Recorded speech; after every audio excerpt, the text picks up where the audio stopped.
எல்லாருக்கும் வணக்கம். ரொம்ப ரொம்ப சந்தோஷம் இருக்கு. எனக்கு நிறைய பேர்கிட்ட தேங்க்ஸ் சொல்லணும்னு இருந்துச்சு. அவருக்கு எல்லாருக்கிட்டுமே அன்னைக்கு ப்ரீ ரிலீஸ் இவெண்ட்ல நான் சொன்னேன். எல்லாருமே இங்கே இப்போ மேடையில் இருக்காங்க. மேடையில் இருக்கிற எல்லாருக்கும், இங்கே இல்லாமல் இருக்கிற கொஞ்சம் பேர் இருக்கு, அவருக்கும் ஏன் உள்ள எவ்வளோ அன்பு இருக்கு அவர்கிட்ட நல்லா தெரியும். ஐம் வெரி கிரேட்ஃபுல் இந்த ஆப்பர்ச்சுனிட்டி எனக்கு கிடைச்சிறதுக்கு. ஆனால் இன்னைக்கு எனக்கு தேங்க்ஸ் சொல்லணும்னு இருக்கிறது உங்கள் மீடியா. தேங்க்யூ ஸோ மச் எல்லார்கிட்ட, ஒரு மீடியாஸ் கிட்டும். ஏன்னா நம்ம responsibility as an artist, as a film மேக்கர்னா நல்ல ஒரு படம் பண்றது. ஆனா இந்த படம் எடுத்து ஆடியன்ஸ் கிட்ட கொண்டு சேர்க்கிறதுக்கு நீங்க கொடுக்கிற ஒரு எஃபர்ட், நீங்க நமக்கு கொடுத்திருக்கிற அன்பு, அதுக்காக ரொம்ப ரொம்ப நன்றி. எவ்வளவு நன்றி சொன்னாலும் அது கம்மியா தான் இருக்கும். செகண்ட் ஆஃப் ஆல் ஆடியன்ஸ் கிட்ட, ஏன்னா பைசனோட ஒரு கிராஃப் டே 1 ஆஃப் த ரிலீஸ்ல இருந்து இன்னைக்கு பார்க்கும்போது இப்படிதான் போயிட்டே இருக்கு. அதோட ரீசன்னா படம் ரொம்ப நல்லா வந்திருக்கு. ஆனா அதுக்கு மேலே வேர்ட் ஆஃப் மவுத், எல்லாரும் நல்ல படம் சொல்லி, நிஜமாவே சொல்லி மற்ற வேற எல்லாரும் வந்து பார்த்து இன்னைக்கு நம்ம ஒரு படம் பண்ணும்போது நமக்கு எல்லாருக்குள்ள ஒரு கனவு இருக்கும். ஒரு படத்தோட ஷூட்டிங் போகும்போது, ஒரு படத்தோட ஸ்கிரிப்ட் எழுதும் போது எல்லாமே எல்லாருக்குள்ள ஒரு கனவு இருக்கும் அதோட சக்சஸை பத்தி. அந்த சக்சஸ் இன்னைக்கு ஒரு ரியாலிட்டியை மாறிடுச்சுங்க. இன்னைக்கு இந்த ட்ரீம், இதுதான் நான் கனவு, இது என்னோட கனவு இருந்துச்சு. இந்த பைசன் ஷூட் ஸ்டார்ட் ஆகிறதுக்கு முன்னாடி இந்த ரியாலிட்டியை மாறிடுச்சு. அதுக்கு மிகப்பெரிய தேங்க்ஸ் நம்ம ஆடியன்ஸ் கிட்ட தான். Thank you so much. நீங்க பைசனுக்கும் நம்ம டீமுக்கும் எல்லாருக்கும் கொடுத்த அன்புக்காக. And next is to the families of everybody who has worked on this film. ஏன்னா பைசன் ஒரு ரொம்ப ஹார்ட் ஒர்க் டிசர்வ் பண்ற ஒரு படம். நம்ம காஸ்ட் மட்டும் இல்லை, இதோட க்ரூ, இதோட ப்ரொடக்ஷன், எவ்ரிபடி அவ்வளோ நாள், அவ்வளோ டைம், அவ்வளோ எஃபர்ட் இந்த படத்துக்காக கொடுத்துருக்காங்க. ஐ எம் வெரி ஷுவர் இதுல நிறைய பேருக்கு ஃபேமிலி கூட டைம் ஸ்பெண்ட்றதுக்கு வாய்ப்பு இல்லாம டைம் இருந்துச்சு. ஆனா அந்த டைம்ல நீங்க நமக்கு கொடுத்த சப்போர்ட்னால தான் இவ்வளோ நல்ல ஒரு படம் நம்மளால எடுக்க முடிஞ்சிருச்சு. So thank you so much to the family of every cast and crew. Thank you to my dearest Mari Selvaraj sir. என்னோட கரியர் இப்போ மேம் சொன்ன மாதிரி இது என்னோட 4வது தமிழ் படம். ஒரு ஆர்டிஸ்ட் நினைக்கிற யூனோ ஆசைப்படுற மாதிரி ஒரு கதாபாத்திரம் எனக்கு கொடுத்துருக்காங்க. அது என்னால் முடிஞ்ச அளவுக்கு நான் பண்ணி வச்சிருக்கேன். But thank you so much for trusting me. To Paranji sir, Aditi and applause, நீங்க இல்லைன்னா இந்த விஷன், இந்த கிரியேட்டிவிட்டி ஒரு சினிமையா மாறவே மாட்டேன். Thank you so much for believing in it financially and also creatively. To my dearest Dhruv, நான் அன்னைக்கு ப்ரீ ரிலீஸ் இவெண்ட்ல சொன்ன ஸ்டார் இஸ் பார்ன் ட்ரூலி ஆயிடுச்சுல. Very very proud of you. To every cast and crew members, நான் ஒருத்தர் பேர் எடுத்து சொல்லலை because I don't want to delay the time. But thank you so much. என் இதயத்துல இருந்து சொல்றேன், இங்கே எல்லாரும் இங்கே தான் இருப்பேன். Thank you so much once again to the media. இந்த சப்போர்ட் இனியும் இருக்கும்னு நம்புறேன். நன்றி. யூஸ்வலாக ஒரு மேடை ஏறதுக்கு முன்னாடி நான் சின்னதாக ஒரு லிஸ்ட் ஏதாச்சும் ரெடி பண்ணி பேசுவேன். நான் இந்த வாட்டி ஏதோ ஒரு காரணத்துக்காக என்னால் அதை பண்ண முடியல. ஸோ கொஞ்சம் பதட்டமாக இருக்குது. எங்கேயாச்சும் நான் ஸ்டக் பண்ணேன்னா மன்னிச்சிருங்க. வந்திருக்கிற ப்ரெஸ், மீடியா, உங்களோட சப்போர்ட், ஆதரவு, அன்பு எல்லாத்துக்குமே ரொம்ப நன்றி. உங்களோட படத்தை மக்கள்கிட்ட போய் சேர்த்ததுக்கு ரொம்ப நன்றி. போன மேடையில் ப்ரீ ரிலீஸ் ஈவெண்ட் அன்றைக்கி சில பேரோட பேர் நான் சொல்ல மறந்துட்டேன். ஸோ ஃபஸ்ட்டு அவங்களை பற்றி நான் பேச விரும்புகிறேன். நம்ம எடிட்டர் சக்தி, அவர் வந்து சின்ன பையன், 27 வயசு தான். ஆனால் பயங்கரமான ஒரு உலக்கு போட்டு இந்த படத்தை பண்ணியிருக்காரு. நிறைய பேர் வந்து எடிட்டிங் பற்றி பேசுகிறாங்க, என் ஃப்ரெண்ட்ஸ், ஃபேமிலி எல்லாரும். ஸோ அவரோட எடிட்டிங் வந்து இந்த படத்துக்கு ஒரு பெரிய பிளெஸ்ஸிங்காக இருக்குது. So thank you Sakthi. அதுக்கப்புறம் Think Music Santhosh. Think Music வந்து இந்த ஆல்பமும் இந்த பாட்டுகளும் பயங்கர புஷ் பண்ணி மக்கள்கிட்ட போய் சேர்த்தாங்க. ஸோ அதில் சந்தோஷ் வந்து ஒரு முக்கியமான நபர். Thank you so much Santhosh for your input and your kind words. அதுக்கப்புறம் மாஸ்டர் வந்து எங்கள் அப்பாவோட ஒர்க் பண்ணியிருக்காரு அண்ட் நிறைய லெஜண்ட்ஸோட ஒர்க் பண்ணியிருக்காரு. ஸோ அவர் இந்த படத்தில் என்னோட ஒர்க் பண்ணுறது நான் ரொம்ப ஒரு பெரிய விஷயமா பார்க்குறேன். அவரோட சப்போர்ட் அண்ட் அவரோட மோட்டிவேஷன் வந்து ஸ்பாட்டில் எனக்கு ஒரு பெரிய புஷ்ஷாக இருந்துச்சு. ப்ளஸ் மாஸ்டரோட அந்த ஃபைட்டர்ஸ் எல்லாருக்குமே நான் ஒரு பெரிய நன்றி சொல்ல விரும்புகிறேன். ஏன்னா எல்லோரும் வந்து ஒரு பயங்கரமான உழைப்பு போட்டு இந்த படத்தில் நடித்தாங்க. அவங்க வந்து எந்த ஒரு எதிர்பார்ப்பும் இல்லாமல் ரொம்ப கஷ்டப்பட்டு ஒர்க் பண்ணாங்க இந்த படத்தில். அண்ட் இந்த படம் பொறுத்த வரைக்கும் ஃபைட்டர்ஸ் எல்லாரும் வந்து உண்மையாக அடி வாங்கினாங்க, என்னையும் அடித்தாங்க. ஸோ எல்லாம் வந்து ரொம்ப இயல்பாக பண்ணோம். அண்ட் அதுக்காக அவங்களோட சப்போர்ட் எனக்கு ரொம்ப தேவையாக இருந்துச்சு. ஸோ மாஸ்டர் உங்களுக்கும் உங்களோட ஃபைட்டர்ஸுக்கும் நான் ரொம்ப பெரிய நன்றி சொல்ல விரும்புகிறேன். பசுபதி சார் வந்து நான் முதல் நாள் ஸ்பாட்டில் பார்க்கும்போது அந்த ஏரோட்டுற சீன் தான், அந்த ஏரோட்டுற காட்சி தான் ஃபஸ்ட்டு எடுத்தோம். அவரை பார்த்த உடனே நம்ம சினிமாவில் பார்த்து ஒருத்தரை நேரில் பார்க்கும்போது ஒரு பெரிய பிரமிப்பு ஒன்று இருக்கும் இல்லையா. ஃபஸ்ட்டு அவர்கிட்ட நான் என் வாழ்க்கையில் நான் அவர்கிட்ட அதை அனுபவித்தேன்.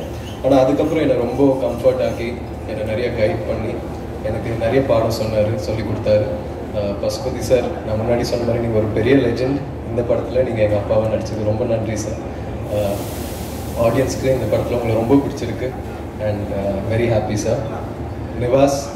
நிவாஸ் வந்து ரொம்ப குவாய்ட்டான ஆள், ஆனால் மியூசிக்கில் பூந்து விளையாடுறாரு. நம்ம படத்தில் ஒரு செம ஆல்பம் ஒன்று கொடுத்துருக்காரு. வாழ்த்துக்கள் நிவாஸ்.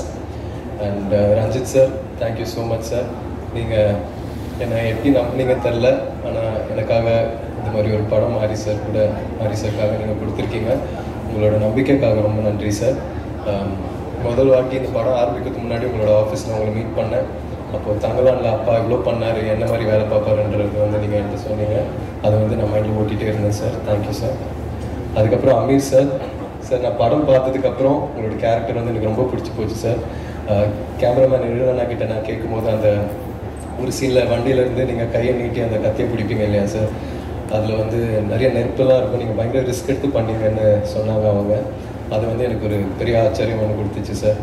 நீங்கள் வேறு level sir. I love you so much. நீங்கள் பண்ணுற ஸ்டன் சீக்வன்சஸ், நீங்கள் எடுக்கிற ரிஸ்க், நீங்கள் போடுற உழைப்பு எல்லாமே வந்து எனக்கு ஒரு பெரிய inspiration sir. Thank you. Rajisha, thank you. எனக்கு ஒரு பெரிய சப்போர்ட்டாக இருந்திருக்கீங்க இந்த படத்தில். Aditi, thank you so much. போன மேடையில் உங்களை பற்றி நான் பேச மறந்துட்டேன். அதித்தி வந்து எனக்கு இந்த பயணத்தில் ஒரு பெரிய பில்லராக இருந்திருக்காங்க, எனக்கு ஒரு பெரிய சப்போர்ட்டாக இருந்திருக்காங்க. So thank you so much Aditi. 5 star Senthil sir, thank you so much sir. இந்த மாதிரி ஒரு பெரிய டிஸ்ட்ரிபியூஷன் கம்பெனி என் படத்தை மக்கள்கிட்ட போய் சேர்த்ததுக்கு ரொம்ப நன்றி சார். மதன் சாருக்கும் எனக்குள்ள ஒரு செம்ம கெமிஸ்ட்ரி ஒன்று இருந்துச்சு ஸ்பாட்டில். அண்ட் அது வந்து படத்தில் ட்ரான்ஸ்லேட் ஆகுதுன்னு நினைக்கிறேன். அவர் ஒரு செம்ம ஆக்டர். அண்ட் அவரோட நடித்த எல்லா காட்சிகளும் நான் ரொம்ப என்ஜாய் பண்ணி நடித்தேன். Thank you sir. ஏழுனா வந்து எனக்கு ஒரு பெரிய சப்போர்ட் ஆக்சுவலாக. முதல்ல இந்த ஜேர்னி ஆரம்பிக்கும் போது நானும் அவரும் தான் மாரி சார் ஆஃபீஸில் உட்காந்து வாழையை பார்த்தோம். பேக்ரவுண்ட் மியூசிக்லாம் எல்லாமே ரஃப் கட்டு பார்த்தோம். ஸோ நம்மளோட பயணம் வந்து அங்கே ஆரம்பிச்சிது. அவர் வந்து இந்த படத்தில் இருந்ததில் எனக்கு ஒரு பெரிய சந்தோஷம். ஏன்னா அவரோட ஒர்க் வந்து எல்லோரும் அதை பற்றி பேசுகிறாங்க. அண்ட் அவருக்கு ஒரு பெரிய ஃபியூச்சர் இருக்குது. அண்ட் ஹோப்ஃபுல்லி சூன் நானும் நீங்களும் ஒரு படத்தில் ஒர்க் பண்ணோம். அண்ட் ஆனால் ஃபோட்டோகிராஃபருக்கு ரொம்ப நன்றி சொல்ல விரும்புகிறேன். அவர் வந்து பயங்கரமாக இன்டென்ஸாக ஒன்று எடுத்துகிட்டு இருக்கும்போது அதை கட்டுன்னு சொன்னோடனே நான் அங்கேயே நிற்க வச்சு ஃபோட்டோஸ்லாம் எடுப்பார். ஸோ எல்லா விஷயமும் செம்மையாக கேப்சர் பண்ணார். Thank you sir. அண்ட் இந்த நேரத்தில் கண்ணகி நகர் கார்த்திகாவுக்கு நான் ஒரு வாழ்த்துக்கள் சொல்ல விரும்புகிறேன். இப்போ நான் அவங்க கோல்டு மெடல் ஜெயிச்சிருக்காங்க. So thank you. மாரி சார் பற்றி சொல்லணுன்னா, இந்த அனுபவமே, இந்த எக்ஸ்பீரியன்ஸே எனக்கு ஒரு ரொம்ப புது அனுபவமாக இருக்குது. ஏன்னா இது வரைக்குமே என் வாழ்க்கையில் இந்த மாதிரி ஒரு வெற்றி நான் உணர்ந்ததில்லை. இந்த வயசில் கெரியரில் இந்த ஸ்டேஜில் இந்த மாதிரி ஒரு படம் கொடுத்ததுக்கு ரொம்ப நன்றி. ஏன்னா இந்த படம் மூலிமா நீ சினிமாக்காக என்னெல்லாம் பண்ண தயாராக இருக்கணும், எவ்வளோ எஃபர்ட் போட தயாராக இருக்கணுன்றது வந்து இந்த கதாபாத்திரம் மூலிமா, கிட்டான் மூலிமா, அவன் நேசிக்கிற கபடி மூலிமா ரொம்ப அழகாக காமிச்சார் மாரி சார். எனக்கு இது வரைக்குமே நான் 27 இயர்ஸில் கற்றுக்கிற விஷயங்களை விட நான் அவரோட ஸ்பெண்ட் பண்ண அந்த 1.5 வருஷத்தில் லேர்ன் பண்ண விஷயங்கள் தான் அதிகம். ஸோ அவர் எனக்கு ஒரு பெரிய பாடம் சொல்லி கொடுத்துருக்காரு. அவருக்கு எவ்வளோ நன்றி சொன்னாலும் பத்தாது. அண்ட் இத்தனை லெஜெண்ட்ஸ், இவ்வளோ நல்ல டெக்னீஷியன்ஸோட ஒர்க் பண்ண வாய்ப்பு கொடுத்ததுக்கு அவருக்கு ரொம்ப நன்றி சொல்ல விரும்புகிறேன். சினிமாவில் அவர் பயங்கரமாக உழைக்கிறாரு, ஸ்பாட்டில் பயங்கரமாக உழைக்கிறாரு. ஆனால் நம்ம ப்ராக்டிஸ் பண்ணிகிட்டு இருக்கும்போது கூட, நானும் பையனெல்லாம் வந்து விளையாடிட்டு இருக்கும்போது அவர் வந்து ஷூவை மாட்டி வார்ம் அப் பண்ணிட்டு இருப்பார், கிரவுண்டை சுற்றி ஓடிட்டு இருப்பார். அப்போவே எனக்கு பயங்கரமாக கண்ணு கலங்கும், ரொம்ப எமோஷனலாக. எப்படி இந்த இடத்துல இருக்கிற ஒரு டேரக்டர், இவ்வளோ லெஜெண்டரியாக இருக்கிற ஒரு டேரக்டர் வந்து இன்னமும் இவ்வளோ எஃபர்ட் போட்டு பண்ணுறாரு. 12-1 மணி வரைக்கும் விளையாடிட்டு இருப்பார். இந்த படத்தில் நீங்கள் பார்க்குற ஒவ்வொரு கபடி காட்சியிலையும் நான் பண்ணுறது, டிஃபெண்டர்ஸ் பண்ண வேண்டியது எல்லாம் வந்து அவர் ரொம்ப ரிஸ்க் எடுத்து பண்ணுவார். இந்த ப்ராசஸில் அவருக்கு கை உடைஞ்சிருக்கு, நிறைய இன்ஜுரிஸ் ஆகிருக்கு. இதெல்லாம் வந்து எழுதல நான் சொன்ன மாதிரி நம்மளோட சினிமாக்காகவும் எனக்காகவும் பண்ணாருன்னு நான் நம்புகிறேன். ஸோ அவருக்கு எவ்வளோ நன்றி சொன்னாலும் பத்தாது sir. Thank you so much sir, என் சார்பாக, என் ஃபேமிலி சார்பாக. And yes, and Anupama, Rajisha, இவங்க 2 பேருக்கும் நான் ரொம்ப நன்றி சொல்ல விரும்புகிறேன். அவங்களோட ஒர்க் பண்ண எக்ஸ்பீரியன்ஸ் வந்து ஒரு ரொம்ப நல்ல எக்ஸ்பீரியன்ஸாக இருந்துச்சு. And ADs, camera assistants, art department எல்லாருக்கும் ரொம்ப நன்றி. ஒருவேளை இதுக்கப்புறமும் ஒரு ஈவெண்ட் நம்ம நடத்தணும்னா நான் லிஸ்ட் எடுத்துகிட்டு வந்து எல்லாருக்கும் நான் கண்டிப்பாக தேங்க்ஸ் சொல்லுவேன் இன்னும் டீட்டெயிலாக. Thank you so much. எல்லாருக்கும் வணக்கம். இது நன்றி அறிவிப்பு கூட்டம். அது உங்கள்கிட்ட இருந்து ஆரம்பிக்கலாம்னு நினைக்கிறேன். இந்த படத்தை இன்னைக்கு ஒரு பெரிய வெற்றி படமாக மாற்றியதில் மிகப்பெரிய பங்கு ஊடக நண்பர்களுக்கும் பத்திரிகையாளர்களுக்கும் இருக்குது. உங்களோட நன்றியை தெரிவிச்சுக்கிறேன். அடுத்து ரஞ்சித்தோட நான் 2 படம் பண்ணியிருக்கேன். இது 3வது இவரோட ப்ரொடக்ஷனில் பண்ணியிருக்கேன். பட் அதையும் தாண்டிய ஒரு உறவும் ஒரு அன்பும் எப்போவுமே ரஞ்சித்தோட எனக்கு இருக்குது. இன்னைக்கு ரஞ்சித் போன்றவர்கள், ரஞ்சித், மாரி செல்வராஜ் போன்றவர்கள் இன்னைக்கு சினி உலகத்தில் வந்ததுக்கப்புறம் சினிமாவின் பார்வையும் இதெல்லாம் மாறி இருக்கு. அது வந்து அதோட இன்னொரு டைமென்ஷன் தான் இப்போ நீங்கள் இந்த மாதிரி படங்களை நம்ம பார்க்குறோம். அதுக்காக நான் ரஞ்சித்துக்கு என்னுடைய நன்றிகளை தெரிவிச்சுக்கிறேன். அடுத்து என்னுடைய இயக்குனர், இந்த படத்தின் இயக்குனர் மாரி செல்வராஜ். அதீதமான ஒரு கலாக்காரன்னா மாரியை சொல்லலாம். எப்பவும்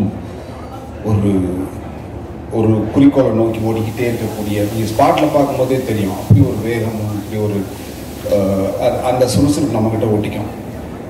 நாங்களாம் நல்லா நடிச்சிருக்கோம் அப்படின்னு சொன்னால் அதுக்கு ஒரு மேஜர் காரணமாக அவரை நான் சொல்வேன். நிறைய இடத்துல சொல்லியிருக்கேன். அது என்ன, அவரை பார்த்து நடிக்கிறது இல்லை, அந்த உணர்வை எடுத்துக்கிறது, அந்த மொமெண்ட்டை எடுத்துக்கிறது, அந்த ஃபீலை எடுத்துக்கிறது, அவ்வளோதான். அதை இன்ஸ்பயர் பண்ணிக்கிறது, நமக்குள்ளேயே நம்ம அதுலேருந்து எடுத்து பண்ணிக்கிறது. ஸோ அதுக்கான மேஜர் மோட்டிவ் வந்து மாரிக்கிட்ட சொல்லணும். தேங்க்யூ மாரி, ஒரு அற்புதமான படைப்பு. இன்னைக்கு நிறைய பேசுகிறாங்க வெளிச்சாமியை பற்றி, அதற்கு மிகப்பெரிய காரணம் நீங்கள். நன்றி ஒன்ஸ் அகெயின். அண்ட் துரு, கொச்சினில் இருக்கும்போது ஒரு கேள்வி கேட்டாங்க. நீங்கள் 2 பேரும் ஒர்க் பண்ணியிருக்கீங்க, விக்ரமோட ஒர்க் பண்ணியிருக்கீங்க, துருவோட ஒர்க் பண்ணியிருக்கீங்க, எப்படி ஃபீல் பண்ணீங்க அப்படின்னு கேட்டாங்க. நான் எடுத்த உடனே சொன்னேன், தயவுசெய்து இந்த மாதிரி கேள்வி இனிமேல் எங்கேயுமே கேட்காதீங்க. யாரையும் ஒப்பிடவே முடியாது. விக்ரம், அவருடைய அனுபவம், அவர் வாழ்க்கை, அவர் வாழ்ந்த முறை எல்லாம் வித்தியாசம். ஆனால் துருவோட வாழ்க்கை வேறு. இப்போ தான் ஆரம்பிக்கும் போதே ஒரு முற்றுப்புள்ளி வச்சிடாதீங்க, ஒரு பெரிய பேர்னத்துக்கு முன்னாடி வச்சிடாதீங்க, அவன் இன்னும் நிறைய தூரம் போகணும். தயவு செஞ்சு இந்த மாதிரி கேள்வி தவறுங்கன்னு நான் அன்றைக்கே இந்த ஸ்டேஜுக்கு சொன்னேன். அதை தான் துருவிட்டே சொல்கிறேன். Have a huge space. பகவான் இந்த படத்தில் ஓடுற மாதிரி ஓடிக்கிட்டே இருந்தேன். கண்டிப்பாக அவங்க வாழ்க்கை வேறு லெவலுக்கு போகும். And Rajisha is a wonderful girl. என் பொண்ணு நேர்லியா தான், என் பொண்ணு தான். அது பியூட்டிஃபுல் ஆர்டிஸ்ட். எப்போவுமே ஒரு சிரித்த முகத்தோடு இருப்பான். அந்த ஷூட்டிங் ஸ்பாட்டில் அவ்வளோ எனர்ஜெட்டிக்காக இருக்கக்கூடிய ஒரு person. Thank you once again. And Ameer sir கூட நான் நிறைய பர்சனாகவே இன்ட்ராக்ட் பண்ணது இல்லை. ஷூட்டிங் ஸ்பாட்லேயும் அதுக்கான வாய்ப்பு இல்லை. ஏன்னா எனக்கு அவருக்கு சீனும் கிடையாது. ஆனால் ஒரு கேள்வி நான் வந்து ரொம்ப நாளாக பதில் சொல்லணும்னு நினைப்பேன். ஆனால் ஏன் அப்படின்னு விட்டுருவேன். நான் இன்றைக்கி அதை 2 முறை அதை அவர் வாயிலே நானே கேட்டுட்டேன். வெற்றி பருத்தி வீரன் படத்தில் வந்து அவர் என்னை கேட்டதா யோசிச்சதா சொன்னார். அது வந்து கம்யூனிகேஷன் ஆச்சா இல்லையான்லாம் தெரியல. நான் அதுக்கான பதில் சொல்லலை. நான் இன்றைக்கி சொல்லிடலாம்னு நினைக்கிறேன். அது வீட்டுக்குள்ளே வச்சலாம்னு நினச்சேன். அவங்க என்னை கேட்டாங்க. எனக்கு கேட்ட நாள் வந்து வெயிலோட ஃபர்ஸ்ட் டே ஷூட்டிங்கு. அது 1.5 மாதம் அந்த கண்டினியூஸாக அங்கே ஷூட் போயிட்டுருக்கு. ஆனால் இவங்க கேட்டு நான் சொன்னேன், நான் நெக்ஸ்ட் வீக்கில் ஒரு கேப் வந்ததுன்னா நான் கேட்டுறேன் கதை அப்படின்னு சொல்லும்போது, இல்லை அடுத்த வாரம் அவங்க ஷூட்டிங் வர சொல்லிட்டாங்க, 2 மாதம் அங்கே வந்து இருக்கணுமான்னு சொன்னாங்க. என்னால் அது முடியாதுங்க, அவங்ககிட்ட சொல்லிடுங்கன்னு சொன்னேன். இதுதான் உண்மை. நான் இதை எங்கேயும் சொன்னதும் இல்லை. அவர் கேட்டதுனால, அவர் நிறைய இடத்துல சொன்னதுனால நான் பதில் சொல்ல வேண்டியிருந்தது. இதான் சார், வேறு எந்த உள்நோக்கமும் கிடையாது. அண்ட் எழில், மாரியோட ஷூட்டிங்கில் பார்த்தீங்கன்னா தெரியும், மாரியோட வேகத்துக்கு ஓடுறதுக்கு வந்து ரொம்ப கஷ்டம். அது வேறு மாதிரி ஒரு குதிரை, அது ஓடிக்கிட்டே இருக்கும். அதுக்கு ஈடு கொடுத்த ஒரு கேரக்டர் வந்து நான் இதுக்கு முன்னாடி இருந்த கேமராமேன் நான் பார்த்ததில்ல, எனக்கு தெரியாது.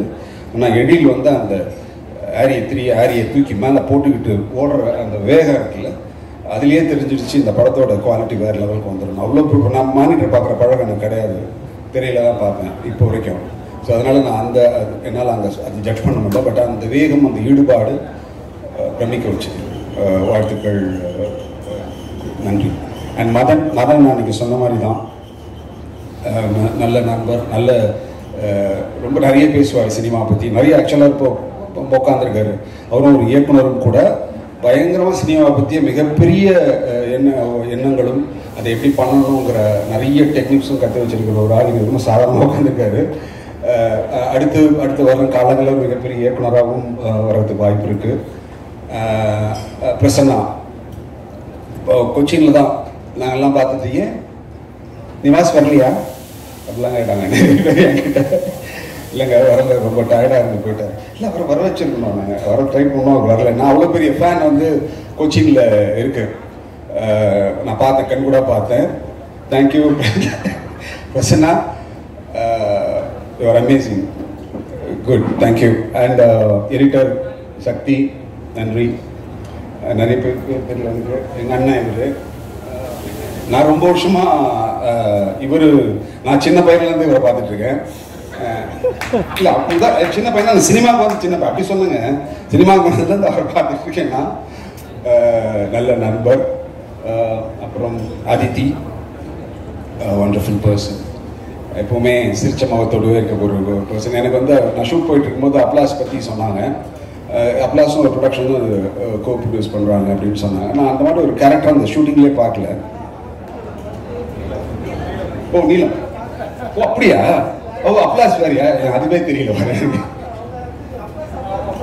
ஓ ஓகே ஓகே, நீலம் ஸ்டுடியோஸ். என்னால் அவங்கள பேர் கேள்விப்பட்டிருக்கு, நான் பார்த்ததே இல்லை. கடைசி நாள் ஷூட் அது, இந்த சீன் எடுத்துட்டு இருக்கும்போது தான் அவங்க அப்படியே வந்து போயிட்டு இருந்தாங்க. அப்போ தான் அவங்கள ஸ்பாட்லேயே நான் பார்க்குறேன். நான் கேட்டேன், குருக்கிட்ட தான் கேட்டேன், இது யார் இது அப்படின்னு கேட்டேன். இல்லை சார் அவங்க தான் ஒன்றா அந்த ப்ரொடியூஸ். ஓ அப்படியா, ஓ எனக்கு தெரியல. அப்புறம் அவங்களே வந்து பேசினாங்க. Such a wonderful lady, thank you so much. யாரை விட்டேன், மாஸ்டர். அவர் சொன்ன மாதிரி வெயிலேருந்து எனக்கு தெரியும். வெளில அவங்க அப்பாவுக்கு வந்து அசிஸ்டண்ட்டாக இருந்தார், அதுலேருந்து எனக்கு தெரியும்.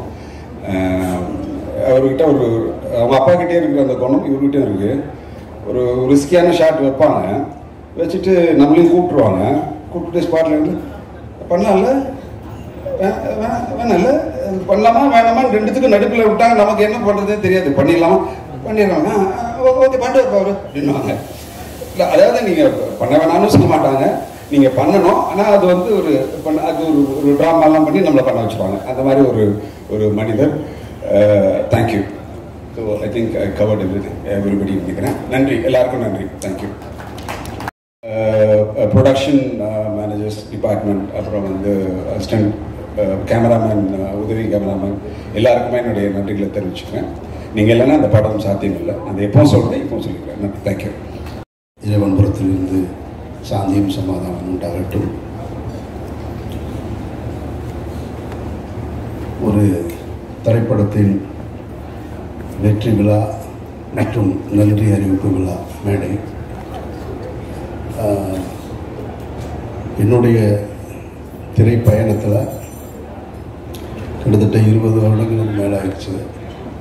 மௌனம் பேசியதை தொடங்கி இந்த நிமிடம் வரைக்கும் எந்த திரைப்படத்திற்கும் என்னுடைய திரைப்படங்களுக்கு வெற்றி விழா நடந்ததும் இல்லை, நன்றி அறிவிப்பும் நடந்ததும் கிடையாது. அப்படி ஒரு சம்பவமே நடக்கலை, அப்படி ஒரு வாய்ப்பும் எனக்கு கிடைக்கல. மாபெரும் வெற்றி படங்களாக இருக்கும் பொழுதும் வீட்டுக்குள்ளே தான் முடையும் கிடந்திருக்கேன். அது பருத்தி வீரனுடைய வெற்றியாக இருக்கும்போது சரி, வணிக ரீதியாக தோல்வியை தந்தாலும் அப்போ வீட்டுக்குள்ளே தான் இருந்திருக்கேன், வெளியே வர்றதில்லை. நான் என்னுடைய திரைப்படங்களை வந்து பொதுவாக வந்து திரைக்கு கொண்டு வருவதற்கு வரைக்கும் தான் நான் அதை பார்த்துட்டே இருப்பேன். அதுக்கப்புறம் அதை பார்க்குற பழக்கம் இல்லை. அது தேட்டரில் என்னவாக இருக்கோ அது ப்ரெஸ் ஷோவில் கூட போய் நிற்கிறது இல்லை, அந்த பழக்கம் இல்லைன்னு வச்சுக்கோங்களேன் எனக்கு. அதுக்கு காரணம் என்னென்னா, நிறைய பல்வேறு விஷயங்கள் இருக்குது. இந்த நல்ல நேரத்தில் அதை பற்றி பேச வேணாம்னு நினைக்கிறேன் நான். ஆனால் இந்த திரைப்படத்திற்கு முதல் முறையாக நான் மாறி கூட 2-3 இடத்துக்கு வெளியில் போக வேண்டிய சூழல் ஏற்பட்டது. அதுக்கு காரணம் என்ன அப்படின்னா, முதல்ல இங்கே நீங்கள் ப்ரெஸ்ஸும் இங்கே பார்க்கும்போது கூப்பிட்டாரு. இல்லை சார் நான் வர்றேன் சார், நான் இங்கெல்லாம் வர்ற ஐடியாவில் இல்லை, பொதுவாக போக மாட்டேன் நான் அப்படின்னு. அப்புறம் மறாத நாள் திருநெல்வேலி, தூத்துக்குடி இங்கெல்லாம் போயிருந்தார். அப்போ போயிருக்கும் பொழுது அப்பவும் நான் போகலை, அவர் டீம் மட்டும்தான் போயிருந்தாங்க. அந்த டீம் போயிருக்கும்போது மாரியை பார்த்து தொடர்ச்சியாக சில கேள்விகள் வந்துக்கிட்டே இருந்தது. அதை நான் செய்தி ஊடகங்களில் பார்த்துட்ருக்கேன். அது முடிஞ்சு மறாத நாள் மதுரைக்கு வந்துட்டு, மதுரையில் நான் இருந்தேன். என்னை கூப்பிட்டு தேட்டருக்கு போனாங்க. சரி நம்ம ஊருக்கு வந்திருக்காங்கன்னு தேட்டருக்கு போனேன். அப்போ மாறி கூப்பிட்டாரு, சார்ப்பா நீங்கள் நாளைக்கு சேலம் மற்ற ஊர்களுக்கு போகிறோம், நீங்கள் வாங்கன்னு. நான் வர்றேன்னு சொல்லி ஒத்துக்கிட்டேன். அதுக்கு காரணம் என்னென்னா, இந்த திருநெல்வேலி தூத்துக்குடி அந்த இடத்துல பத்திரிகையாளர் சந்திப்பில் பத்திரிகையாளர்கள் மாறி என்கின்ற இயக்குனருக்கு கொடுத்த ஒரு நெருக்கடி தான் எனக்கு நான் அவரோட போகணும்னு தோணுச்சு. சரி நம்ம போய் பக்கத்தில் உட்காருவோம், என்ன வகையான தாக்குதல்கள் வருது அதை நம்ம சமாளிப்போம் அப்படின்னு தான் போனேன் நான். ஆனால் நான் வந்த இடத்துல அது நடக்கலை. நடந்திருந்தால் நிச்சயமாக நான் அந்த இடத்துல மாறி பாதுகாத்திருப்பேன். அதில் எந்த மாற்று கருத்தும் கிடையாது. எனக்கு என்னென்னா, அந்த பத்திரிகையாளர்கள் ஒரு கேள்வியை திரும்ப திரும்ப மாறிக்கிட்ட கேட்குறாங்க, நீங்கள் ஏன் இந்த மாதிரி படம் எடுக்கிறீங்க, ஏன் இந்த மாதிரி படம் எடுக்கிறீங்க, நீங்கள் சமூகத்துக்குள்ளே ஒரு பிரச்சனையை உண்டு பண்ணணும்னு நினைக்கிறீங்கன்றாங்க. இது எவ்வளவு அபத்தமான ஒரு கேள்வியாக இருந்ததுன்னு நான் பார்த்தேன். நான் கண்ணுக்கு தெரியாத சாமி, இல்லாத பேய், இது ரெண்டை பற்றி இங்கே நிறைய சினிமா வந்து வெற்றி அடைஞ்சிக்கிட்டே இருக்குது. சாமியை யாரும் பார்த்ததும் கிடையாது, அதை பற்றி படம் எடுத்தால் கொண்டாடுறாங்க. பேய் அது இல்லவே இல்லை. ஏன்னா பேயை விட மனுஷன் ரொம்ப மோசம்னு நான் நினைக்கிறது. பேய் எந்த பேய்னாலும் எந்த தொந்தரவும் கிடையாது. ஏன்னா பேய் பார்த்தீங்கன்னா அதுவே ரொம்ப பயந்தது தான். ஏன்னா அது பகலில் வரவே வராது. நீங்கள் எந்த திரைப்படத்துலையும் பகலில் அது இரவில் மட்டும்தான் வரும். அதுவே ரொம்ப பயந்தது. அது பகலில் போனால் ஆளுங்க நிறையா இருப்பாங்கன்னு இவனுக்கு பயந்துட்டு ஓடிடும். இது ரெண்டை பற்றியும் படம் எடுக்கலாம். ஆனால் கண்ணுக்கு தெரிஞ்சிருக்கக்கூடிய சாதி, அது ஏற்படுத்துகிற தீமைகள், அதனால் ஏற்பட்ட வலிகள், கொடுமைகளை ஒருத்தர் படம் எடுக்கக்கூடாதுன்ற கேள்வியை முன்வைக்கும் போது தான் எனக்கு ரொம்ப அபத்தமாக இருக்குது. அவர் ஒரு படம் எடுக்கிறார், அவர் ஒரு கருத்தை சொல்கிறார். அந்த கருத்துக்கு உங்ககிட்ட எதிர்கருத்து இருந்தால் நீங்களும் சொல்லுங்கள்.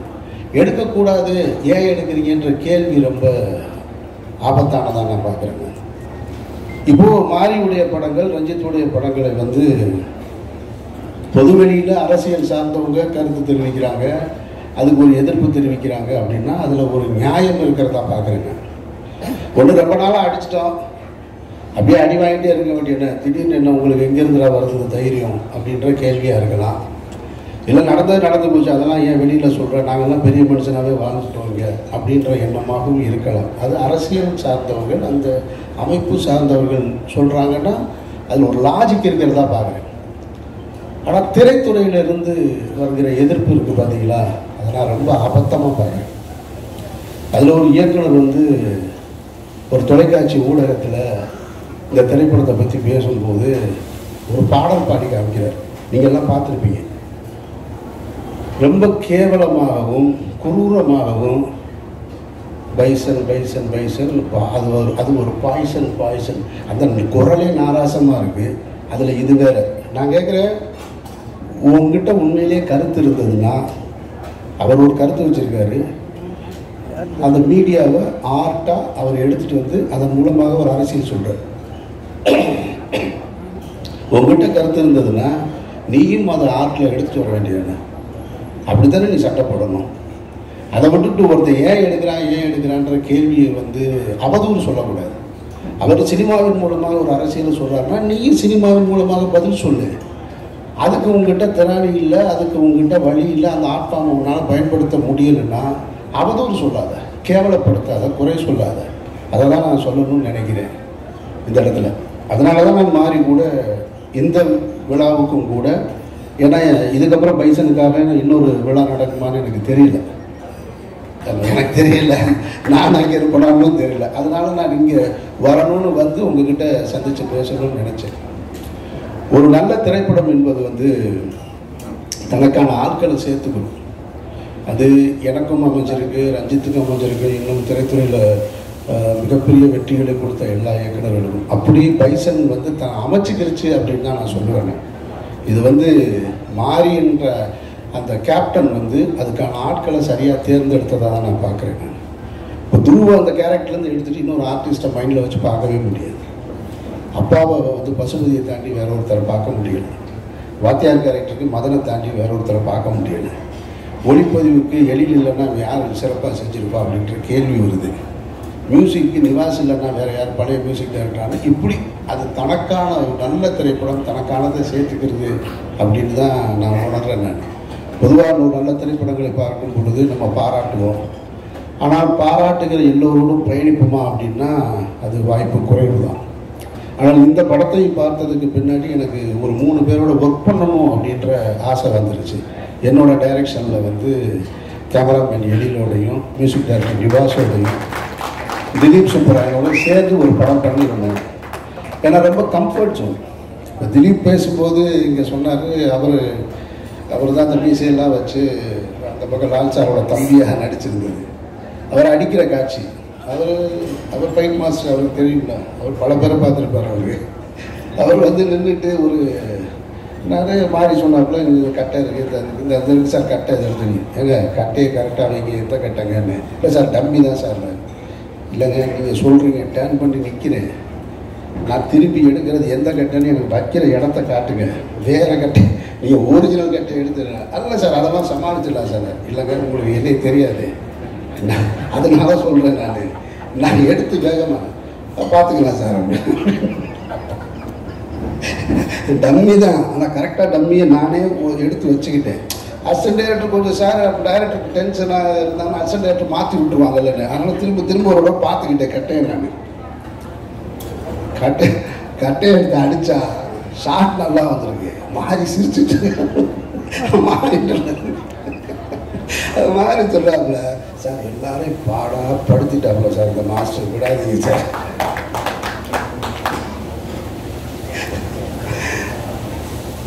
நான் வந்து திலீப்பே பார்க்குறேன் தான், அப்படியே இருக்காங்க, கண்ணு லேசாக கலங்கியிருக்கு. ஆனால் என்ன இவ்வளோ பேர் முன்னாடி திலீப் நீங்கள் சொன்னதுனால தான் நான் சொல்கிறேன், இல்லைன்னா சொல்லியிருக்க மாட்டேன். அப்படியே நிற்கிறாப்புல தான் இன்னொரு ஒன்று, அது ஒரு சின்ன மிஸ் ஆயிடுச்சு சார், ஒரு 1 more போகலாம் சார் அப்படின்னு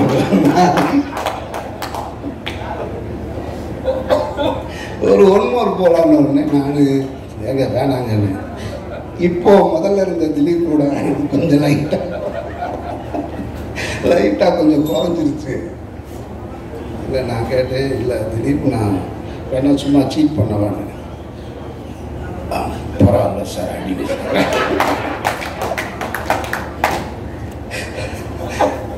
ரொம்ப நான் சொன்னேன், மாறிட்ட மாதிரி எதாக இருந்தாலும் இதிலே முடிச்சிருங்க, 3ஆவதுல போனால் நல்லதுக்குங்க அப்படின்னு. அப்படி நடந்தது. மாஸ்டரோட அசிஸ்டண்ட் பக்கத்தில் இருந்து இப்படி பார்க்குறாங்க எல்லாருக்குமே. இவர் அந்த ஷாட்டு முடிஞ்சிருச்சு, திரும்ப மாறி கூப்பிட்டு ஐயா பாருங்க அசிஸ்டண்ட் அப்படி சிரிக்கிறாங்க பாருங்க, உள்ளுக்குள்ள அப்படி பூரா மறைஞ்சு சிரிச்சுட்டு. ஏன்னா இந்த படத்தில் நிறைய ஃபைட் சீக்வன்ஸாக இருந்திருக்கு, வச்சு செஞ்சுருக்காப்புல அவர். அதனால் ஆனால் அதுக்கு பதிலுக்கு திலீப் என்னை ஒன்று வச்சு பண்ணிட்டாரு. அந்த பாம் அது வெடிச்சது இருக்கு இல்லையா, என் பக்கத்தில் இப்படி தான் வெடிச்சிச்சு. ஆமாம், திலீப் பார்த்த வேலை தான் அது. ரொம்ப நல்லா கம்ஃபர்ட்டாக பார்த்துக்கிட்டாங்களா. நான் அது வெடித்த உடனே திரும்ப உள்ள பாய்ஸ் எல்லாம் உள்ளே வந்துட்டாங்க, ரொம்ப சேவ் பண்ணிட்டாங்க. ரொம்ப சந்தோஷம். எழில் கேமராமேனு, எழில் ரொம்ப தன்மையாகவும் இதாக நான் இந்த அறிமுக விழாவில், இசை வெளியீட்டு விழாவில் அறிமுக விழா நம்ம நடத்தணும் இல்லையா, அதில் நான் சொன்னது உங்களுக்கு நினைவு இருக்கும்னு நினைக்கிறேன். நான் சும்மா ஒரு படத்தை பார்த்துட்டு அந்த படத்தில் நடிச்சிருக்கோன்றதுக்காக இந்த வாசிக்கிற பழக்கம்லாம் கிடையாது. என் மனதுக்கு தோன்றதை தான் நான் சொல்லுவேன். அப்படி தோன்றதான் சொன்னேன். அன்றைக்கி நான் சொன்னது பசுபதி சார் உங்களை நான் ரசித்தேன் இந்த படத்தில்னு சொன்னேன் நான். இன்றைக்கு அதைத்தான் மக்கள் பூரா சொல்கிறாங்க. துருவை சொல்லும்போது சொன்னேன் நான் சேதில் விக்ரமை பார்த்தது கூட அது போலவே ஸ்பாட்டில் பார்த்துருக்கேன் அப்படின்னு சொல்லி. அந்த அங்கீகாரம் தான் இன்றைக்கி தமிழ்நாடு முழுக்க கிடைச்சிருக்கு துருவனுக்கு. அதனால் நிச்சயமாக துருவுடைய உழைப்பு வந்து ஈடு செய்ய முடியாதது. அவ்வளோ பிரமாதமாக பண்ணியிருக்கான் துரு, அது ஒரு மாற்று கருத்தே கிடையாது. கேமராமேனும் அதே தான், நான் மியூசிக் டைரக்டருக்கும் அதே தான். இன்றைக்கி எல்லா இடத்துலையும் நான் இதெல்லாம் நான் சொன்னேன் நான். ஏன்னா இந்த படத்தை சத்தம் இல்லாமல் இசை இல்லாமல் பார்த்தேன், அப்புறம் இசையோடு பார்த்தேன் நான். இசையோட திரையரங்கில் தான் பார்க்குறேன்.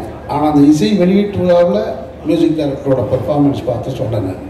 இது எல்லாமே வந்து ஒரு பெரிய பில்லராக இந்த படத்துக்கு அமைஞ்சிருக்கு. மிகப்பெரிய வாழ்த்துக்கள். அப்புறம் நான் அந்த விழாவில் சொல்லும் போதும் அப்ளாஸ் கம்பெனியை பற்றி நிறைய சொல்லிட்டேன். நான் ரொம்ப சரியாக நடந்துக்கிட்டாங்கன்னு. அது நீலம் ப்ரொடக்ஷன்ஸ் அது இதுன்னு எனக்கு இப்போ தான் தெரியும். நீங்கள் சொல்லணும் ரஞ்சித். அதெல்லாம் சில விஷயங்களை நம்ம அதுக்காக தான் இந்த தடவை சொல்லணுன்றக்காக தான் அவங்க நீலக்கடலில் சேலையை கட்டிட்டு வந்திருக்காங்கன்னு நினைக்கிறேன் நான். ஏன்னா ரொம்ப பர்ஃபெக்டாக இந்த எனக்கு ஷூட்டிங் நம்ம வெளிப்படங்களில் போய் நடிக்கிறோம். இப்போ தான் அது தொடர்ச்சியாக ஒவ்வொரு கம்பெனிக்கு போகிறோம். சில கம்பெனியில் சொல்கிற ப்ரோக்ராமுக்கும் அதுக்கு சம்மந்தமே இருக்காது. ஆனால் இந்த கம்பெனியை பொறுத்த மட்டும் ரொம்ப பர்ஃபெக்டாக இருக்கும். என்னை வந்து என்னோடய மேனேஜருக்கு தான் இருக்கான். அவன் சொல்லுவான், அவன் அடிக்கடி சொல்லிக்கிட்டே இருப்பான், சார் ரொம்ப கரெக்டாக இருக்காங்க சார், ரொம்ப பர்ஃபெக்டாக இருக்காங்க, அவங்க எதாக இருந்தாலும் முன்னாடியே சொல்லிடுறாங்கன்னு. இந்த ஃபங்க்ஷன் நடத்துகிறதையே நீங்கள் பார்த்தீங்கனாலே தெரியும், இவ்வளவு சிறப்பாக நடத்தியிருக்காங்க. இதை தான் நான் அந்த ஃபங்க்ஷனில் அப்ளாஸ்ன்னு சொல்லிட்டேன். ஆனால் அந்த அந்த அந்த கிரெடிட் பூரா போய் சேர வேண்டியது நீலம் ப்ரொடக்ஷன்ஸ் தான். ரஞ்சித்துக்கு தான் போய் சேரணும். ரஞ்சித்துடைய தண்டகாரண்யத்தில் நடிக்கக்கூடிய வாய்ப்பு இருந்து நான் தவற விட்டுட்டு இப்போ நீலம் ப்ரொடக்ஷன்ஸில் பைசனில் வந்து என்னை நான் இணைச்சிக்கிட்டேன். நீலம் ஸ்டுடியோஸ் ஞாபகம் வச்சுக்கிறேன். அப்படியா? அப்போ நான் ப்ரெஸ்ஸுக்கு சொல்லிடுறேன். நீலம் ப்ரொடக்ஷன்ஸ்ன்றது ரஞ்சித்து மட்டும் தயாரிப்பாங்க. நீலம் ஸ்டுடியோஸ்ன்றது ரஞ்சித்தும் அதிதியும் சேர்ந்திருக்கிறது. நீங்களும் ஞாபகம் வச்சு. மற்றபடி இந்த திரைப்படத்துக்குள்ளே உள்ளே போகும்போது எனக்கு வந்து யாருமே பரிச்சயம் இல்லை. இப்போ வட சென்னைக்குள்ளே உள்ளே போகும்போதாவது சமுத்திரக்கனி இருந்தான், ஜெகதீஷ் இருந்தார், வெற்றி ஏற்கனவே எனக்கு தெரியும், அல்லது சுப்பிரமணிய சிவா உள்ளே இருந்தான், ஆர்ட் டைரக்டர் ஜாக்கி, எல்லாமே என்னோட டீமு. இந்த படத்தில் எனக்கு தெரிஞ்ச ஒரே ஆள் ராஜா மட்டும்தான். பாக்கி எல்லாருமே புதுசு, எனக்கு யாரையுமே தெரியாது. ஆனால் என்னை ரொம்ப நல்லா பார்த்துக்கிட்டாங்க, கம்ஃபர்ட்டாக பார்த்துக்கிட்டாங்க. நானும் அவங்களோட ரொம்ப கம்ஃபர்ட்டாக இருந்தேன்.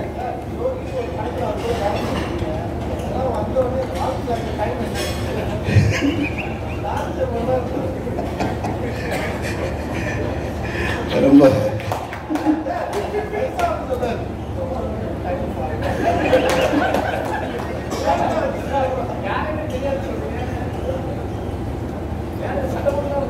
ஒர்க் பண்ணதில்லை. நீங்கள் வேறு ஒர்க் பண்ணதில்லைன்னு சொன்னேங்க. தெரியாதுன்னு எப்படி சொல்ல முடியும் இருக்கிற யாரையும். ஒர்க் பண்ணதில்லை. ஷூட்டிங் ஸ்பாட்டில் அந்த கம்ஃபர்ட் இருந்தது.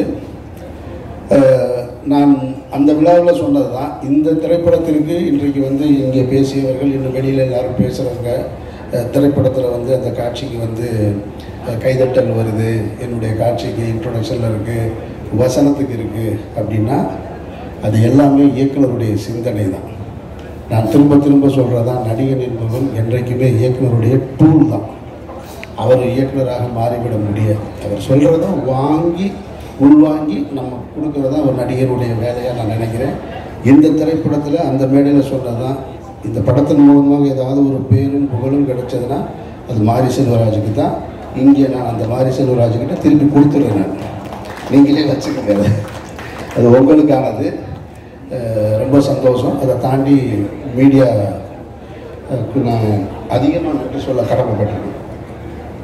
காரணம், ஒரு திரைப்படம் என்பது பொழுதுபோக்கு உள்ள திரைப்படங்களாக இருக்கலாம். அதில் கருத்து சொல்கிற திரைப்படங்களுக்கு பெருவெற்றி பெறுவது என்பது ரொம்ப குறைவாக தான் நடக்கும். இந்த வெற்றி விழாவை நான் எப்படி பார்க்குறேன்னா, தீபாவளிக்கு வந்த 2 படங்களில் ஒரு படம் இதை விட பெரிய வெற்றி பெற்றிருக்கு, பணத்தால் பெரிய வெற்றி பெற்றிருக்கு. ஆனால் பைசன் பணத்தாலையும் படைப்பாலையும் மக்களிடத்திலையும் மாபெரும் வெற்றி இருக்கு. அப்போ அது ரொம்ப ரேர். ஒரு ஸ்போர்ட்ஸ் மூவி நிறைய பார்த்துருப்போம், ஆனால் எல்லா ஸ்போர்ட்ஸ் மூவிலையும் வந்து இது போல் இருக்காது. இதுக்குள்ளே வந்து ஒரு வாழ்வியல் இருக்குது, அதுக்குள்ளே கொஞ்சம் வயலன்ஸ் இருக்குது, எல்லாம் சேர்ந்து ரொம்ப மிக்ஸ்டாக சரிசமமாக மிக்ஸ் பண்ணியிருக்கு. அதை யார் அப்படின்னா மாரி செல்வராஜ் என்ற எழுத்தாளர் முடிவு செஞ்சது. எழுத்தாளர் முடிவு செஞ்சு அதை இயக்க வந்து அதுக்கு இத்தனை தொழில்நுட்ப கலைஞர்கள் உள்ள சேர்த்து கொண்டு வந்தது. அதனால் இது எல்லா படைப்பையும் கொண்டு வந்து உங்ககிட்ட கொடுக்கும்போது நீங்கள் அதை சரியாக சேர்த்து, இதில் நீங்கள் பத்திரிகையாளர்களை நான் திரும்ப திரும்ப நன்றி சொல்ல கடமைப்பட்டிருக்கேன். எல்லோரும் மிகச்சரியாக அதாவது ஒரு பெருவாரியாக கொண்டாடிக்கிட்டு இருக்காங்க. எப்படி பைசலுக்கு மாபெரும் வரவேற்பு இருக்கோ, ஒரு 10 பேர் அது எதிர்கருத்து சொல்லிக்கிட்டே தான் இருக்காங்க. அது எல்லா இடத்துலையும் நானும் பார்த்துட்டு தான் இருக்கேன். அது எதிர்கருத்து சொல்கிறவங்க சொல்லிக்கிட்டே இருக்கட்டும், அவங்க இருக்கணும். படைப்பு என்றால் ஒரு படைப்புக்கான எதிர்கருத்து இருக்கணும்.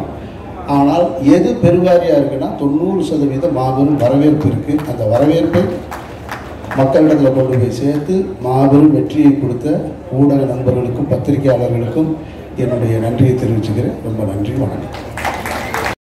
வந்து மேடையில் பேசுவோம் பயங்கரமான பதட்டத்தையும் இன்னும் பொறுப்பாக இருக்கணுங்கிற உணர்வையும் கொடுத்த மேடை அந்த மேடை தான். அதுக்கு முழுக்க நான் வந்து மாரி செல்வராஜ் சார் எத்தனை முறை நன்றி சொன்னாலும் அந்த நன்றி பத்தாது. இந்த படத்துக்கு முதல் நாள் என்னைய இந்த கதாபாத்திரத்துக்கு ஒரு செலக்ட் பண்ணி ஆஃபீஸ்க்கு வரும்போது ஒரு வார்த்தை சொன்னார்.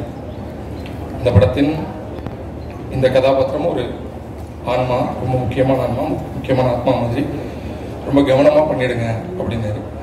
அன்னைக்கு அவர் சொல்லும் பொழுது அதன் அர்த்தம் எனக்கு வந்து சத்தியமாக பெருசாக விளங்கலை.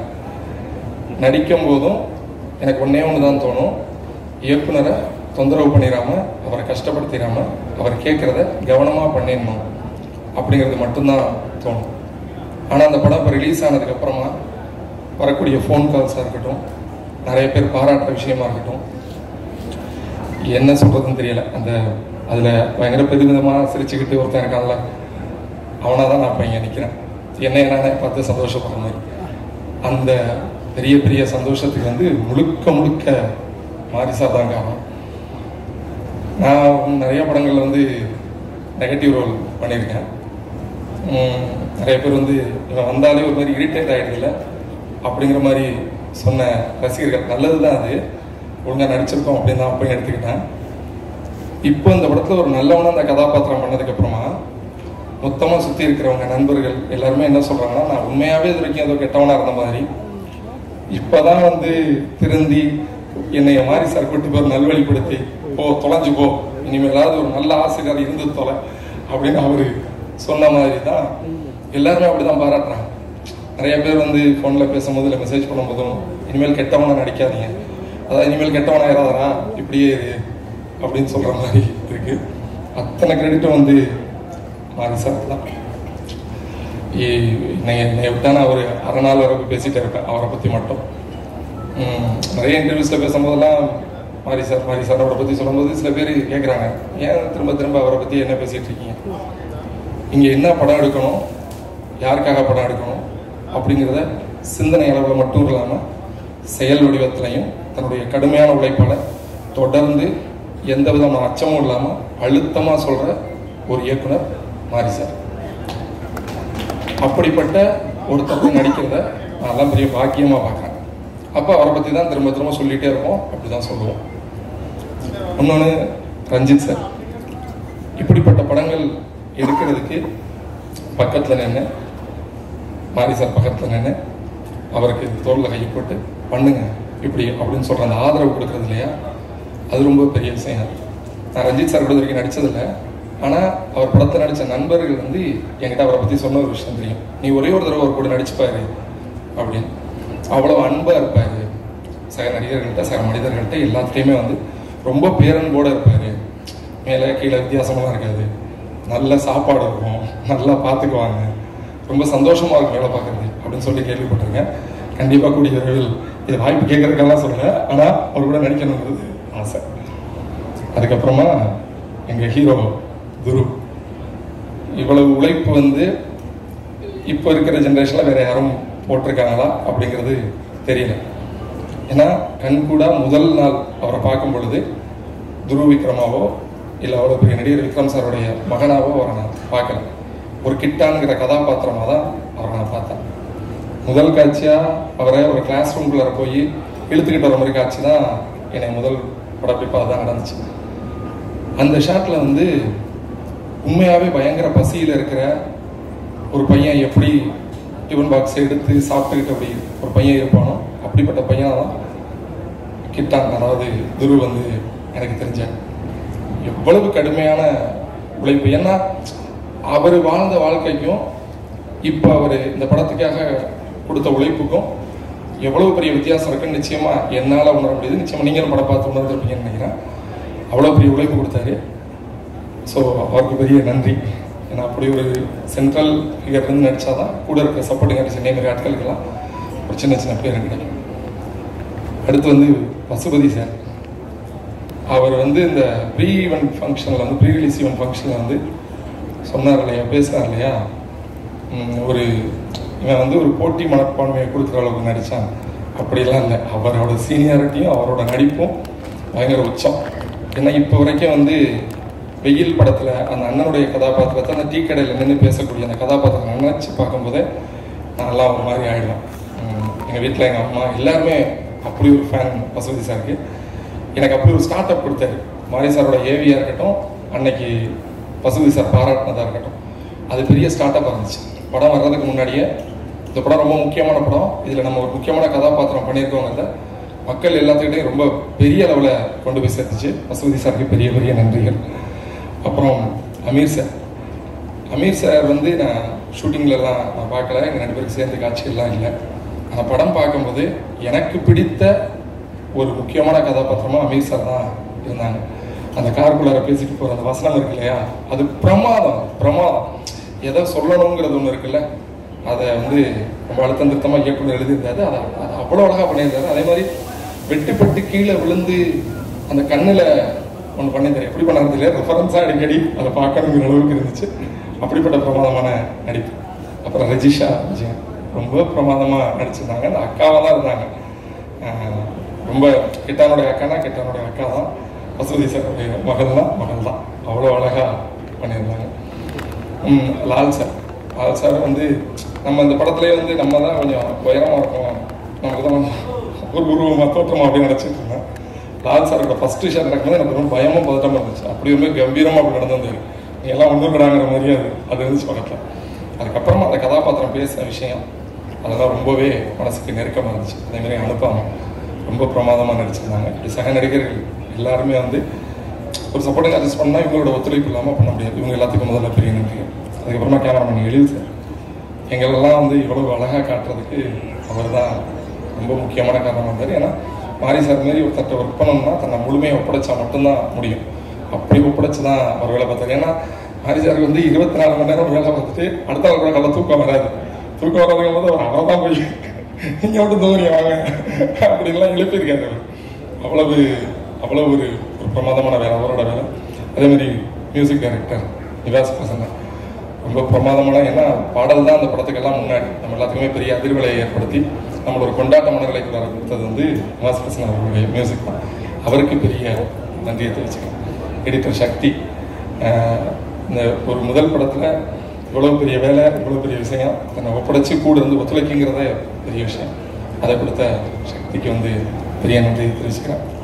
அதேமாதிரி இந்த கடைசியாக உட்காந்துருக்க அந்த பிரபஞ்சன் அவருடைய இந்த டைலாக் இருக்கு இல்லையா, இது நடக்கலைன்னா தோத்துட்டீங்கன்னா என்ன, நான் மழையிலேருந்து குதிச்சு சாப்பிட்றேன் அப்படி பார்ப்போம் இல்லையா, அந்த இடம் வந்து எனக்கு ஒவ்வொரு தடவை படம் பார்க்கும்போதும் பயங்கரமான இடமா இருக்கும். அவருக்கு பெரிய நன்றி. திங் மியூசிக் சந்தோஷ் சார் அவருக்கு பெரிய நன்றி. அப்புறம் அதித்தி மேம் அவங்களுக்கு பெரிய பெரிய நன்றிகள். அந்த படத்தின் இவ்வளோ பெரிய வெற்றிக்கு அவங்களும் ஒரு முக்கியமான காரணமாக இருந்தாங்க. 5 ஸ்டார் செந்தில் சார், அப்புறம் ஸ்டில் ஃபோட்டோகிராஃபரான திலீப் சார் மாஸ்டருக்கு. ஏன்னா வந்து என்னை அந்த காட்சியில் அவர் தான் அடித்து தள்ளி தூக்கி போட்டு அவர் தான் அவ்வளோ பெரிய வேலை பண்ணாரு. அதுக்கு இப்படி எல்லாத்துக்கும் பெரிய பெரிய பெரிய நன்றிகள். அப்புறம் பிரசன்ட் மீடியா அந்த படத்தை ரொம்ப பிரமாதமாக ஒரு பயங்கரமான இடத்தை கொண்டு போய் சேர்த்துருக்கீங்க. தொடர்ந்து உங்களோட ஆதரவு வேணும்னு வேண்டி விரும்பி கேட்டுக்கிறேன். நன்றி, எல்லாத்துக்கும் நன்றி.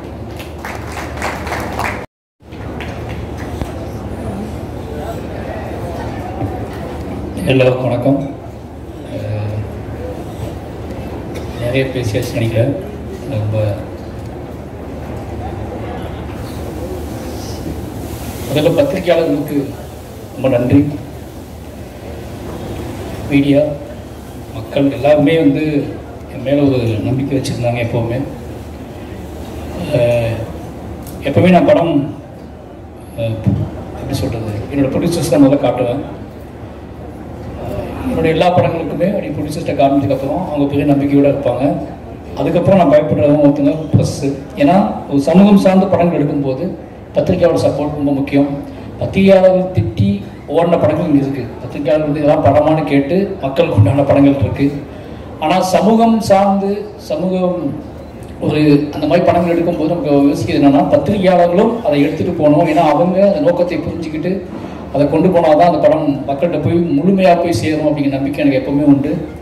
அப்படி இந்த ஒவ்வொரு படத்தையும் நான் பத்திரிகையாளர்கிட்ட ஷோ போடும்போது வெளியே எக்ஸாம் எழுதின பையன் தான் நின்றுருக்கேன். இன்றைக்கும் அந்த 5வது படம் 4 படம் கிட்டு கொடுத்ததுக்கு அப்புறம் இந்த 5வது படம் நான் நின்ற இரவு எனக்கு தெரியும், இந்த தவிப்பு எனக்கு தெரியும். ஏன்னா அந்த பத்திரிகையாளருக்குள்ள என்னென்ன யோசனைகள் ஓடிட்டு இருக்குன்னு பயந்துகிட்டே இருந்தேன். ஆனால் இந்த ஷோ அது முடிஞ்சு வெளியே வரும்போது இங்கே கொடுத்த அதுதான் அந்த இரவு வந்து மறக்கவே முடியாது. அந்த வெற்றியே அந்த இரவு நான் ஒரு நாள் தூங்கணும்னு நினைக்கிறேன், நல்லா தூங்கணும்னு நினைக்கிறேன். அந்த ஒரு நல்ல தூக்கத்தை கொடுத்தவங்க எல்லாத்துக்கும் ரொம்ப முதல்ல நன்றி சொல்லிக்கிறேன். நன்றி அன்பும். அப்புறம் எல்லா வெற்றிகளும் எல்லா ஃபங்க்ஷன்லையும் எல்லா ப்ரெஸ் மீட்லையும் சீரியஸாகவே நான் பேசிகிட்டு இருக்க மாதிரி எனக்கு தோணிகிட்டே இருக்கு. எப்படா சந்தோஷத்தை கொண்டாடுறதுனே தெரியல எனக்கு. அந்த பாயிண்டே மறந்து போச்சு, எப்படி ஜாலியாக பேசுறதுனே மறந்து போச்சு. ஏன்னா எல்லாமே கேள்வியும் அப்படி இருக்குது, சொல்கிற பதிலும் அப்படி இருக்குது, எடுக்கிற படமும் அப்படி இருக்குது அப்படின்னு சொல்லி என்னோட இன்டர்வியூவில் ஏதாவது வந்தால் எங்கள் வீட்டில் பார்க்குறதே கிடையாது. அப்படி ஆயிடுச்சு. நானே அது இன்டர்வியூ போடுமா அப்படின்னா என் பொண்ணு திட்டி விட்டுருதா, நீ ஏதாவது திட்டி வச்சுருப்பேன், சண்டை போட்டு வச்சுருப்பேன், அது எதுக்கு பார்க்கணும்னு சொல்லி ரொம்ப சந்தோஷமாக இருக்குது. என் டீம் இந்த படம் மற்ற படத்தோட இந்த படம் என்ன ஸ்பெஷல் அப்படின்னா எனக்கு ரொம்ப சந்தோஷமான விஷயம். இந்த படத்தில் இருக்க எல்லாருமே என்னை ரொம்ப நம்பினாங்க, அவங்க வாழ்க்கையை என்கிட்ட கொடுத்தாங்க. அது துருவா இருக்கட்டும், நிவாசா இருக்கட்டும், எழிலா இருக்கட்டும், சக்தியாக இருக்கட்டும், என்னோட ஆர்ட் டைரக்டராக இருக்கட்டும், என்னோட நடிகர்கள் நிதிஷாவாக இருக்கட்டும், எல்லாருமே பொதுவாக என்ன அப்படின்னா எனக்கு ஒரு பெரிய ப்ரெஷர் இந்த படத்தில். இந்த படத்தை எப்படி எடுக்க போகிறோம், ஸ்கிரிப்ட் எப்படி அப்படிலாம் பயமே எனக்கு இல்லை. ஒருத்தர் பிளாங்காக நம்பி ஒரு டைரக்டரை நம்பி நம்ம ஒப்படைக்கணும் வராங்கல்ல, இது வந்து ஸ்பாட்டில் இருந்துகிட்டே இருக்கும். நம்ம ஏதோ முக்கியமான வெற்றி படத்தை நடிச்சிட்டு இருக்கோம்னா டெய்லி ஸ்பாட்டில் எல்லா ஃபேஸ்லையும் அது இருக்கும். அதை பார்க்கும்போது நமக்கே பயமாக இருக்கும். இந்த ப்ரொடியூசரை பார்க்கும்போது கூட பயமாகாது, என்னோட நடிகர்களை பார்க்கும்போது பயமாக இருக்கும். அவங்க உறுதியாக நம்புவாங்க இந்த படம் நல்ல படம், அந்த படம் ஹிட்டு அப்படின்னு நினச்சிட்டு ஃபர்ஸ்ட் நாள் ஷூட்லேருந்து நம்பிட்டு நம்ம கூடவே சுற்றிட்டு இருப்பாங்க. நமக்கு தான் தெரியும், டே இது எவ்வளோ கஷ்டம், இதுதான் நல்லா வந்தால் தாண்டா அந்த படம் நல்லா வரும், நீ நம்புறதுனால படம் நல்லா வந்துடாது, நீ நம்பி உழைச்சாதான் நல்லா வரும்னு சொல்லி நிறைய சண்டை போட்டு தான் வேலைகள்லாம் வாங்கியிருக்கோம். அதில் முக்கியமாக சொல்லலாம் துருவோட முதல்ல அங்கேருந்து ஆரம்பிக்கலாம்னு நினைக்கிறேன். ஏன்னா துரு வந்து ஒன்று தான் நான் சொன்ன துருவிட்ட, துரு நான் இந்த படத்தை பண்ணக்கூடாது, அப்படி இந்த படம் வந்து இந்த கதையை பண்ணக்கூடாதுன்னு நான் முடிவாக இருந்தேன். ஃபஸ்ட்டு ரஞ்சித் நாட்டம் கூட சொன்னேன், நான் இந்த படம் பண்ண வேண்டாம்னா ரொம்ப கஷ்டமாக இருக்கும் அப்படின்னு சொல்லி நிறைய உழைப்பை கேட்கும் போல இருக்குது. கூட இருக்கவங்களாம் நம்ம எப்படி வேலை போகணும்னு தெரியல. சாதாரணமாக ஒரு சினிமா எடுக்கும் போதே நம்மளோட பெர்ஃபார்மன்ஸுக்காகவும் நம்மகிட்ட இருக்க அரசியலுக்காகவும் அவங்கள்ட்ட புரிய வச்சு அவங்கள்ட்ட வேலை வாங்குறதும் சிக்கலாக தான் இருக்குது. பட் இது உடல் உழைப்பு கேட்குற படமாக இருக்குது. இந்த உடல் உழைப்பு கேட்குற படத்தில் நான் வந்து என்னோட எமோஷ்னல், என்னோட பொலிட்டிக்கல், இதுக்குள்ளே என்னோட விஷுவல்ஸ் இதை தாண்டி ஒரு கொடூரமான உழைப்பும் தேவைப்படுது. இது எப்படி நான் ஆர்டிஸ்ட்டை கன்வே பண்ணி வாங்குறது, இதுக்கான கால அளவுலாம் செட் ஆகுமா, இடையில கான்ஃப்ளிக்ட் வந்துட்டா ஒருத்தரோட வாழ்க்கைக்கு எடுத்த மாதிரி ஆகிடுமே அப்படிங்கிற பயம்லாம் இருந்துச்சு எனக்கு. அப்போ ரஞ்சித் நான் சொன்னாரு, இதை பண்ணுறா அப்படின்னா முடியும் பண்ணுன்னு சொன்னார். அப்போ இதுகிட்ட நான் சந்திச்சு சொன்னேன், இந்த மாதிரி நம்ம பண்ணலாம், பட் ஆனால் ஒரே விஷயம் தான், முழுசாக நீங்கள் நம்பணும். மாரி செல்வராஜ் அப்படிங்கிற ஒருத்தனை நீங்கள் நம்பணும். அவன் வந்து வாக்கை காப்பாற்றுவான். நம்ம என்ன நினச்சி போகிறோமோ அதை முழுசாக நமக்கு அதை கொடுப்பாங்க, நீங்கள் நம்பணும். ஃபைனலி அந்த ரிசல்ட் நான் சொல்லவே மாட்டேன், அந்த ரிசல்ட் நான் சொல்லவே முடியாது, அது ஆடியன்ஸ் தான் சொல்லணும்னு சொல்லியிருந்தேன். அதை நம்பினா நீங்கள் வாங்கலாம், இல்லைனா அந்த படம் பண்ண வேண்டாம்னு சொல்லியிருந்தேன். 2 வருஷம் அதுக்காக நம்பி உட்காந்துருந்தப்பல அந்த நம்பிக்கை தான் இந்த படத்தோட ட்ராவல். அந்த நம்பிக்கை இல்லைனா அந்த படம் தொடங்கப்பட்டதே இருக்காது. ஒரு ஆர்டிஸ்ட் வந்து ஒரு ஹீரோவை முழுசாக நம்பும் போது அது என்ன மேஜிக் நடக்கும் அப்படிங்கிறத நான் அந்த படத்தோட வெற்றி மூலமாக உணர்றேன். இந்த படம் முழுக்க என்னை எல்லாரும் நம்பினதுக்கப்புறம் இந்த படத்தோட அவுட்புட்டு, இந்த படத்தோட மாரி செல்வராஜோட சினிமாவில் இது கொஞ்சம் இது பெஸ்ட்டாக இருக்குது, அவரோட ஃபிலிம் லாங்குவேஜ் மாறி இருக்குது, அவரோட விஷுவல் சென்ஸ் அப்படி இப்படின்னு ஒரே இடம்.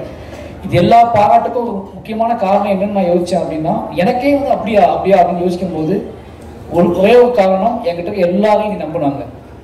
முழுக்க என்னோட வார்த்தையை மட்டுமே அவங்க கேட்டு ஏதோ ஜட்ஜ்மெண்ட், அதாவது முடிவெடுக்கிற இடம் எனக்கு கொடுத்தாங்க. அது என்ன அப்படின்னா, ஒருத்தர் முழுசாக நம்பும்போது நமக்கு வந்து அவங்கள இன்னும் திருப்திப்படுத்தணும், அவங்களுக்கு நம்ம கிஃப்ட் கொடுக்கணும், அவங்களுக்கு நம்ம நம்புகிறாங்க அப்படிங்கிறதுக்காக இறங்கி வேலை பார்த்தது அந்த படம். இந்த படம் அவ்வளோ பெரிய வெற்றி அடைஞ்சதுக்கு காரணம் அவங்களோட உழைப்பு தான். முக்கியமாக அது சொல்ல வேண்டியது வந்து துரு சொல்லிட்டு நான் அடுத்து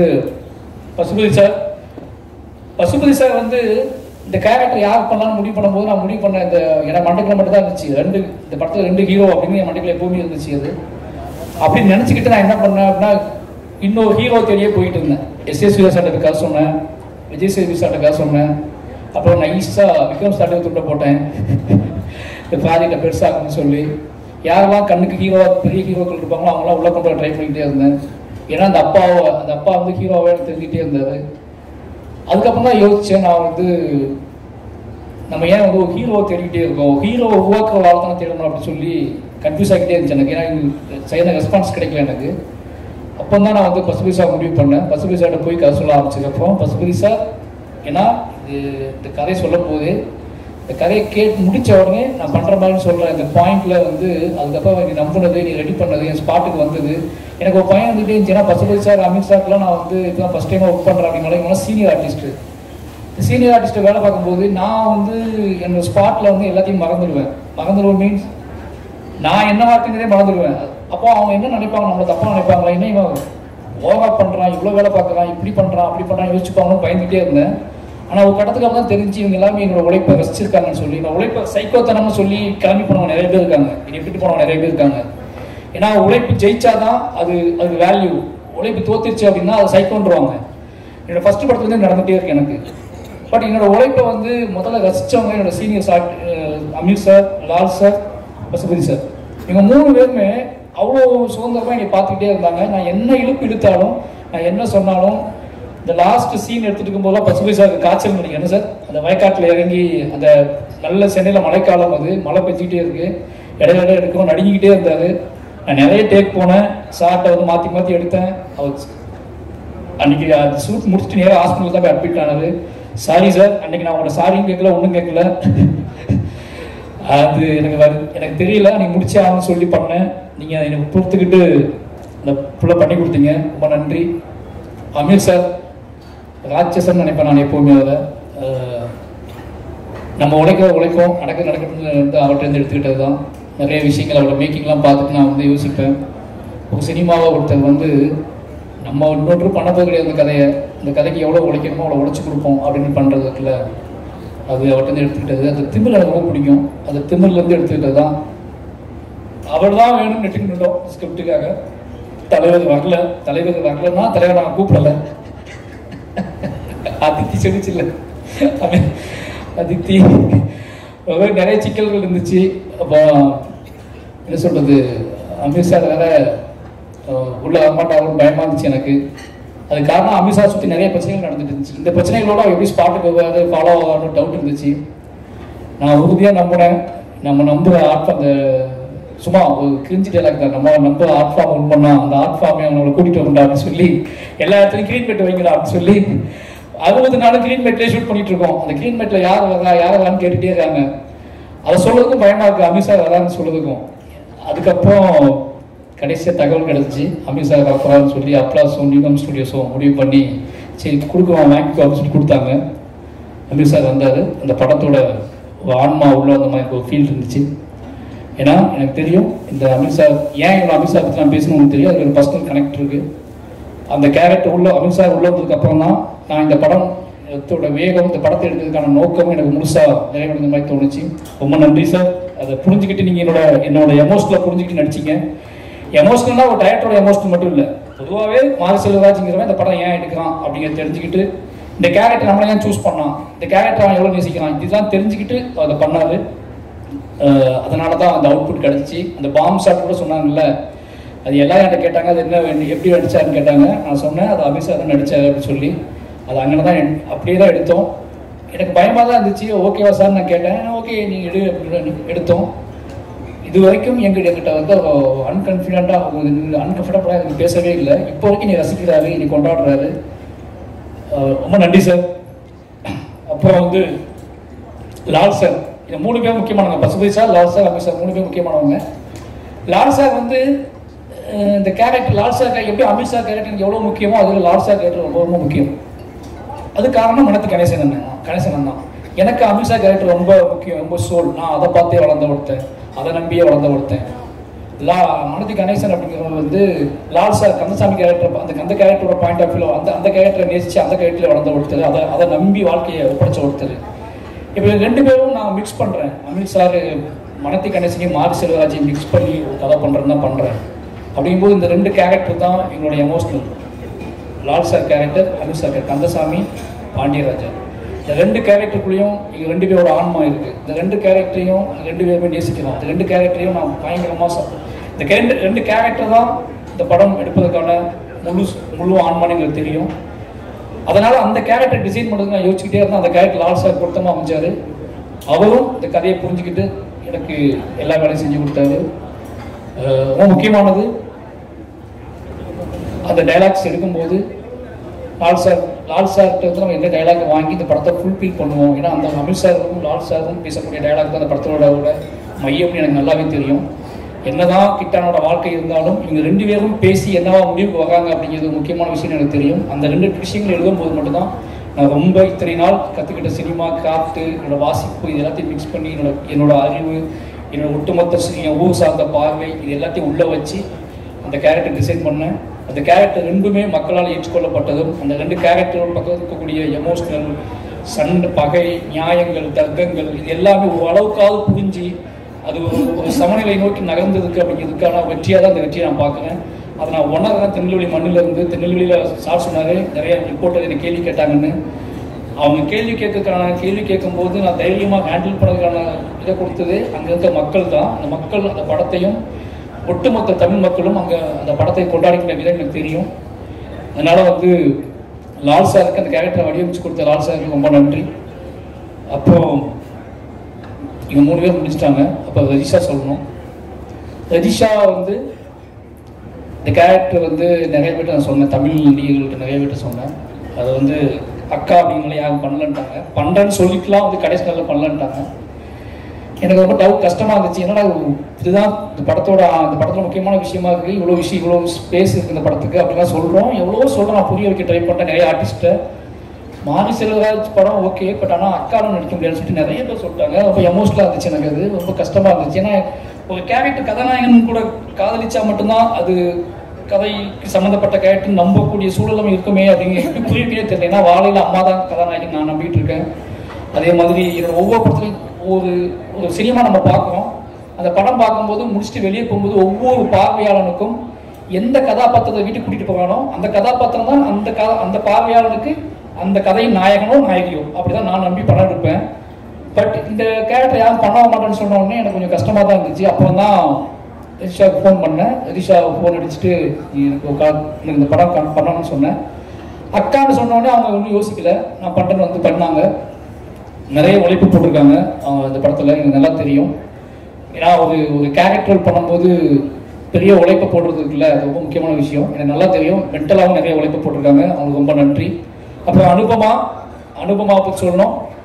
அனுபவா நான் ஏன் சூஸ் பண்ணேன்னு எல்லாரும் கேட்டுகிட்டே இருந்தாங்க ரொம்ப நாளைக்கு. அவங்களோட இந்த அனுபவம் எப்படி இந்த படத்தில் வந்தாங்கன்னு சொல்லி. இந்த படம் ஃபஸ்ட்டு பவுண்டர் ஸ்கிரிப்ட் வந்து வேற ஒரு பாயிண்ட் ஆஃப் வியூவான கதை. ரஞ்சித் அண்ணாவுக்கும் எனக்கு மட்டுமே தெரிஞ்ச கதை. இந்த கதை வந்து ஒரு 50 வயசு ஒரு கணவன் மனைவிக்குள்ள தான் தொடங்கும் இந்த பவுண்டர் முதல் ஸ்கிரிப்ட். அப்போ அந்த கணவன் மனைவி காதல் அந்த கதைகளுக்குள்ள தான் அதுலேருந்து மீட்டெடுக்கப்பட்ட ஒருத்தரோட கதையாக தான் முதல்ல எழுதியிருந்தேன் முதல்ல. அப்போ எனக்கு ரொம்பவே ஒரு கணவனை தூக்கி பிடிக்கக்கூடிய உடலாலும் உள்ளத்தாலும் அவனை என்ன சொல்றது மீட்டெடுக்கக்கூடிய ஒரு கதாபாத்திரம் வேணும். அதில் நிறைய என்ன சொல்றது ரொம்ப ராவான சீன்ஸ்லாம் எழுதியிருந்தேன். நான் ரொம்பவே நிஜமான சீன்ஸ்லாம் எழுதியிருந்தேன். அதை தைரியமாக பண்ணுறதுக்கு நிறைய ஆர்டிஸ்ட்டை போனேன். நான் அந்த சீன்ஸ்லாம் சொல்லிட்டு அந்த சீன்ஸ் சொல்லும் போது நிறைய ஆர்டிஸ்ட் அவாய்ட் வந்து இல்லை இது பண்ண முடியாது சார்னு சொல்லிட்டாங்க. ஏன்னா அந்த பவுண்டட் ஸ்கிரிப்ட் அப்படி இருந்துச்சு அப்போ ஃபஸ்ட்டு. ரஞ்சித் அண்ணாவுக்கு பிடிச்ச ஸ்கிரிப்ட் இப்போ வரைக்கும் அதை நான் பண்ண ஒரு அர்த்தம். ஏன்னா அது முழுக்க காதலால் நிரம்பி இருக்கும். அந்த கிட்டானோட காதலால் நிரம்பி இருக்கும். அதுக்கு தான் நான் அனுபவம் சூஸ் பண்ணது. அனுபவம் அந்த கதையை நான் சொல்லும் போது அவங்க சூப்பராக இருக்கு சார் நான் பண்ணுறேன் சார்னு சொல்லிட்டாங்க. பட் அதுக்கப்புறம் நான் பேசி அது வேற இடத்துக்கு போய் அது பொலிட்டிக்கலாக வேற ஸ்டைலுக்கு போயிடுச்சு. அப்பவும் அந்த கதை அந்த ராணியோட கதாபாத்திரம் ரொம்ப சின்னதாகிடுச்சு. ஆனாலும் நான் மறுபடியும் அனுபவம் சொன்னேன், இது பழைய மாதிரி இல்லை, ஆனால் இப்போ வேற மாதிரி ஆயிடுச்சு, ஆனால் நீங்கள் பண்ண பெட்டராகன்னு தோணுது அப்படின்னு. அதுவும் நம்பி எனக்கு பண்ணி கொடுத்தாங்க. அனுபவமா அவங்களோட உழைப்புக்கும் அந்த நம்பிக்கைக்கும் ரொம்ப நன்றி. அடுத்து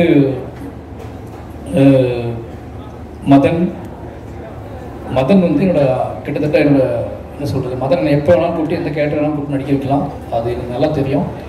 நான் வந்து யோசிக்கவே மாட்டேன். மதனை கூப்பிட்டுங்கன்னு சொல்லுவேன். மதன் வருவார், நடிப்பார், போயிடுவார். சின்ன கேரக்டரும் பண்ணியிருக்காரு, பெரிய கேரக்டரும் பண்ணியிருக்காரு. இதில் ஒரு முக்கியமான கேரக்டர் பண்ணார். சந்தோஷம். அவருக்கு இவ்வளோ விஷயம் நடத்தினா மதனுக்கு நாங்கள் கேரக்டர் கொடுத்ததுக்காக மதன் ஃபோன் பண்ணாரோ இல்லையோ சினிமாவில் வந்து நிறைய பேர் ஃபோன் பண்ணி மதனுக்கு இந்த கேரக்டர் கொடுத்ததுக்காக ரொம்ப நன்றி சொல்லிட்டே இருந்தாங்க. எனக்கு அதான் அப்போ தான் ஆச்சரியமா இருந்துச்சு. மதன் சினிமாவுக்குள்ள எவ்வளோ பேர் சம்பாதிச்சிருக்காரு, எவ்வளோ நட்புகள் வச்சிருக்காரு அப்படின்னு சொல்லி நிறைய பேர் ஃபோன் பண்ணி தலைவா சூப்பர் தலைவா மதனுக்கு இந்த கேரக்டர் கொடுத்துருக்கீங்க அப்படின்னு சொல்லி ரொம்ப நன்றி மதன். அப்புறம் பிரபஞ்சம் சொல்லணும். முதல்ல இந்த இடத்துல ஒரு முக்கியமான விஷயம் சொல்லணும்னு நினச்சிருக்கேன். இதில் வந்து இந்த படத்தில் முக்கியமாக நன்றி சொல்ல வேண்டியது கலையரசனுக்கும் ஹரிக்கும் சொல்லணும்னு நினைக்கிறேன்.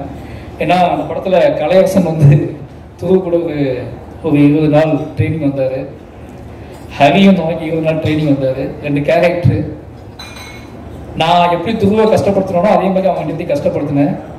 ஆனால் எதிர்பாராத விதமாக ஹரிக்கு வந்து காலில் அடிபட்டுடுச்சு, திருப்பி ரன் பண்ண முடியல. அந்த ஹரி பண்ண வேண்டிய கேரக்டர் தான் என்னோட அண்ணன் கண்ணன் பண்ணார். அந்த அனுபவமான அண்ணன் பண்ண கேரக்டர் ஹரி பண்ணிக்கிட்டு அந்த 4 நாள் ஷூட் பண்ணேன். இந்த 4 நாள் ஷூட்டிங்கில் அவருக்கு அடிபட்டுடுச்சு. திருப்பி அவருக்காக தான் வெயிட் பண்ணோம். ஆனால் அது சரி பண்ண முடியல. ஹரிக்கு ரொம்ப நன்றி. ஏன்னா எனக்கு தெரியும் அது இப்போ உங்களுக்கு அது இந்த கேரக்டர் மிஸ் ஆனதில் ஒரு ஃபீல் இருக்கலாம், அதுக்காக மன்னிப்பு கேட்டுக்கிறேன். பட் ஹரிக்கு ரொம்ப நன்றி. அதேமாதிரி கலையரசன் தான் பிரபஞ்சன் கேரக்டருக்காக சூஸ் பண்ண ஒரு கிட்டத்தட்ட 20 நாள் ட்ரைனிங் கொடுத்துட்டு இருந்தேன். அவருக்கு இதே மாதிரி தான் அடிபட்டுடுச்சு. அப்போ இவங்க எல்லாரும் கேரியரை நம்ம காலி பண்ணுறோமோன்னு தோண ஆரம்பிச்சிச்சு எனக்கு. ஏன்னா எல்லாத்துக்கும் அடிப்படுது, அடுத்து மூவ் ஆக மாட்டேங்குதுன்னு சொல்லிட்டு பயத்தில் தான் நான் வந்து யாருக்கெல்லாம் அடிபட்டா ஒன்றும் செய்யாதோ அந்த மாதிரி ஆளெல்லாம் கூப்பிடலான்னு முடிவு பண்ணி பிரபஞ்சன் கபடி பிளேயர்லாம் கூப்பிடலான்னு சொல்லி எல்லா கபடி பிளேயரையும் கூப்பிட ஆரம்பித்தோம். கலையரசனுக்கு ரொம்ப நன்றி. ஏன்னா இந்த வெற்றியில் உனக்கும் பங்கு இருக்குது. ரொம்ப ரொம்ப நன்றி.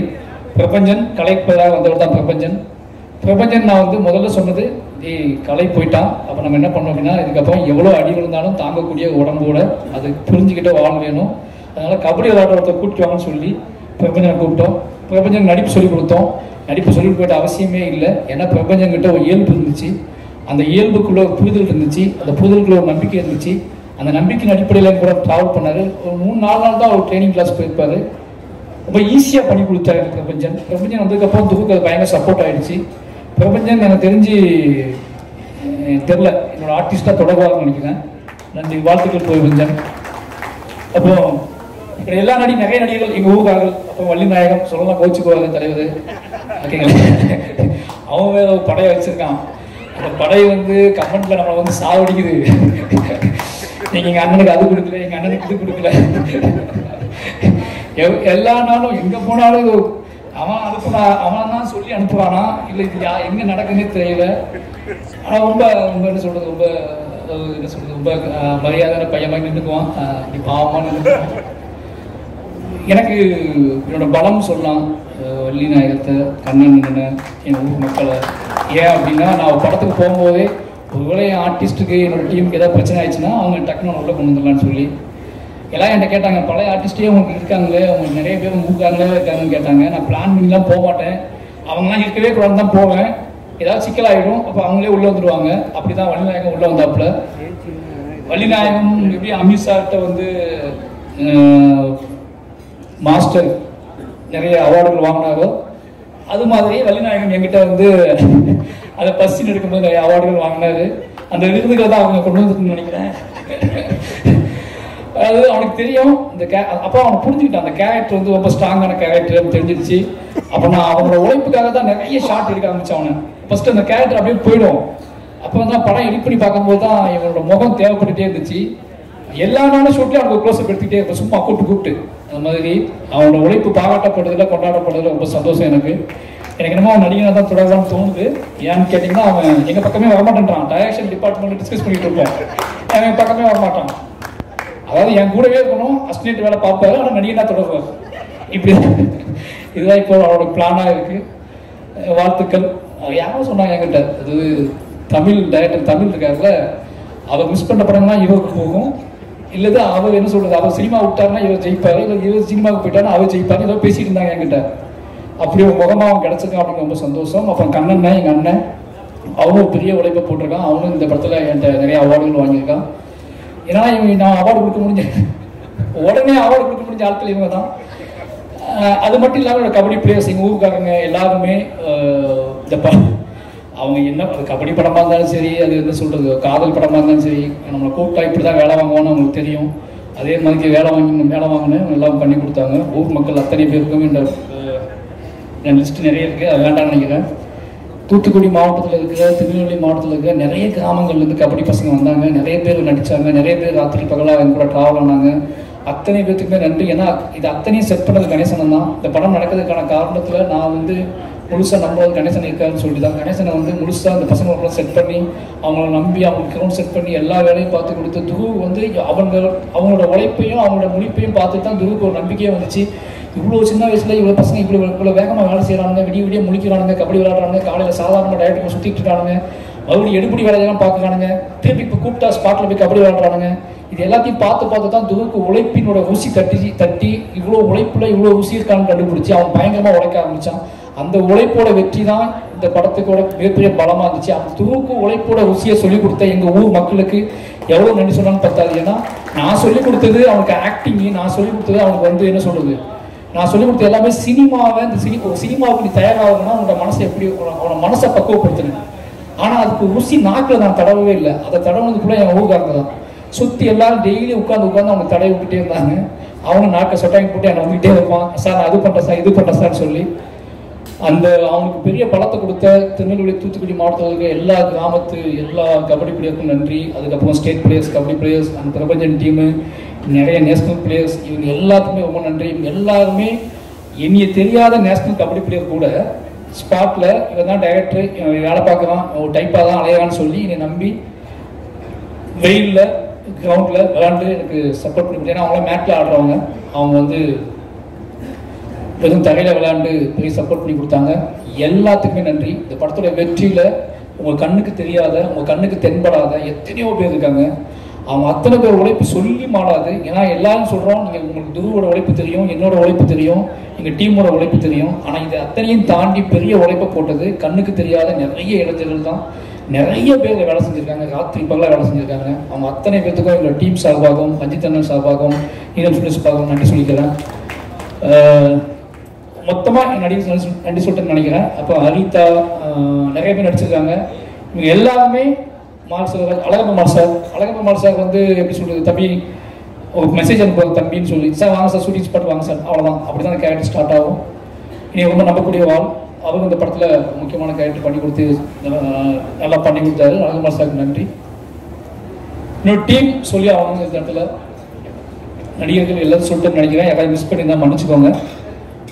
சாண்டி மாஸ்டரா நடிகர் மிஸ்டர் யாராவது? சாண்டி மாஸ்டர் இந்த படத்தில் சொல்லுது ப்ரொமோஷன் மட்டும் கபடி டான்ஸ் எடுத்தோம். அதை போட்டு வளைச்சி ஆட வச்சாரு. அவன் கபடியே பரவாயில்ல இதுக்கு அப்படின்னு சென்ஸுக்கு போயிட்டான். ஏன்னா ஷூட்டிங் முடிஞ்சுன்னு சொன்னால் ப்ரொமோஷன் ஷூட்டிங் தான் நாங்கள் அதிகமாக பண்ணோம். ஆனால் அந்த பாட்டெலாம் அந்த விஷுவல்ஸ் எல்லாம் ஒர்க் அவுட் ஆகிருக்கு, ஆடியன்ஸுக்கு பிடிச்சிருக்கு அப்படிங்கிற சந்தோஷம். சாண்டி மாஸ்டருக்கு ரொம்ப நன்றி. ஏன்னா அவங்க ரொம்ப நம்புவார், அந்த விஷுவல்ஸ் கொண்டு வந்தார். ரொம்ப நன்றி. கடைசி என்னோட டீம் நிவாஸ் பிரசன்னா, வெள்ளை ஓனாய்.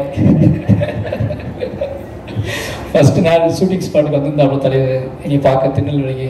ஏன்னா அவருக்கும் திருநெல்வேலி தான், அதாவது அவருக்கு திருநெல்வேலி தான், எனக்கும் திருநெல்வேலி தான்.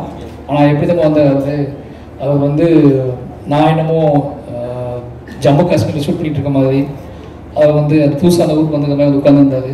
அப்போ நான் பேசிகிட்டு இருக்கும்போது நான் எங்கே போயிட்டு வந்தேன் காலையிலேருந்து அப்படின்னு கேட்டேன். காலையில் தூத்துக்குடி, திருநெல்வேலி, தென்காசியா, இந்த 3 ஊரில் இருக்க கோயிலுக்கு எல்லா கோயிலுக்கும் போயிட்டு நைட்டு ஸ்பாட்டுக்கு வந்தாப்புல. என் லைஃப்லேயே இந்த வயசில் என் கூட பழக ஆள்கிட்ட இவ்வளோ கோயிலுக்கு போன ஒருத்தர் நான் பார்த்ததே கிடையாது.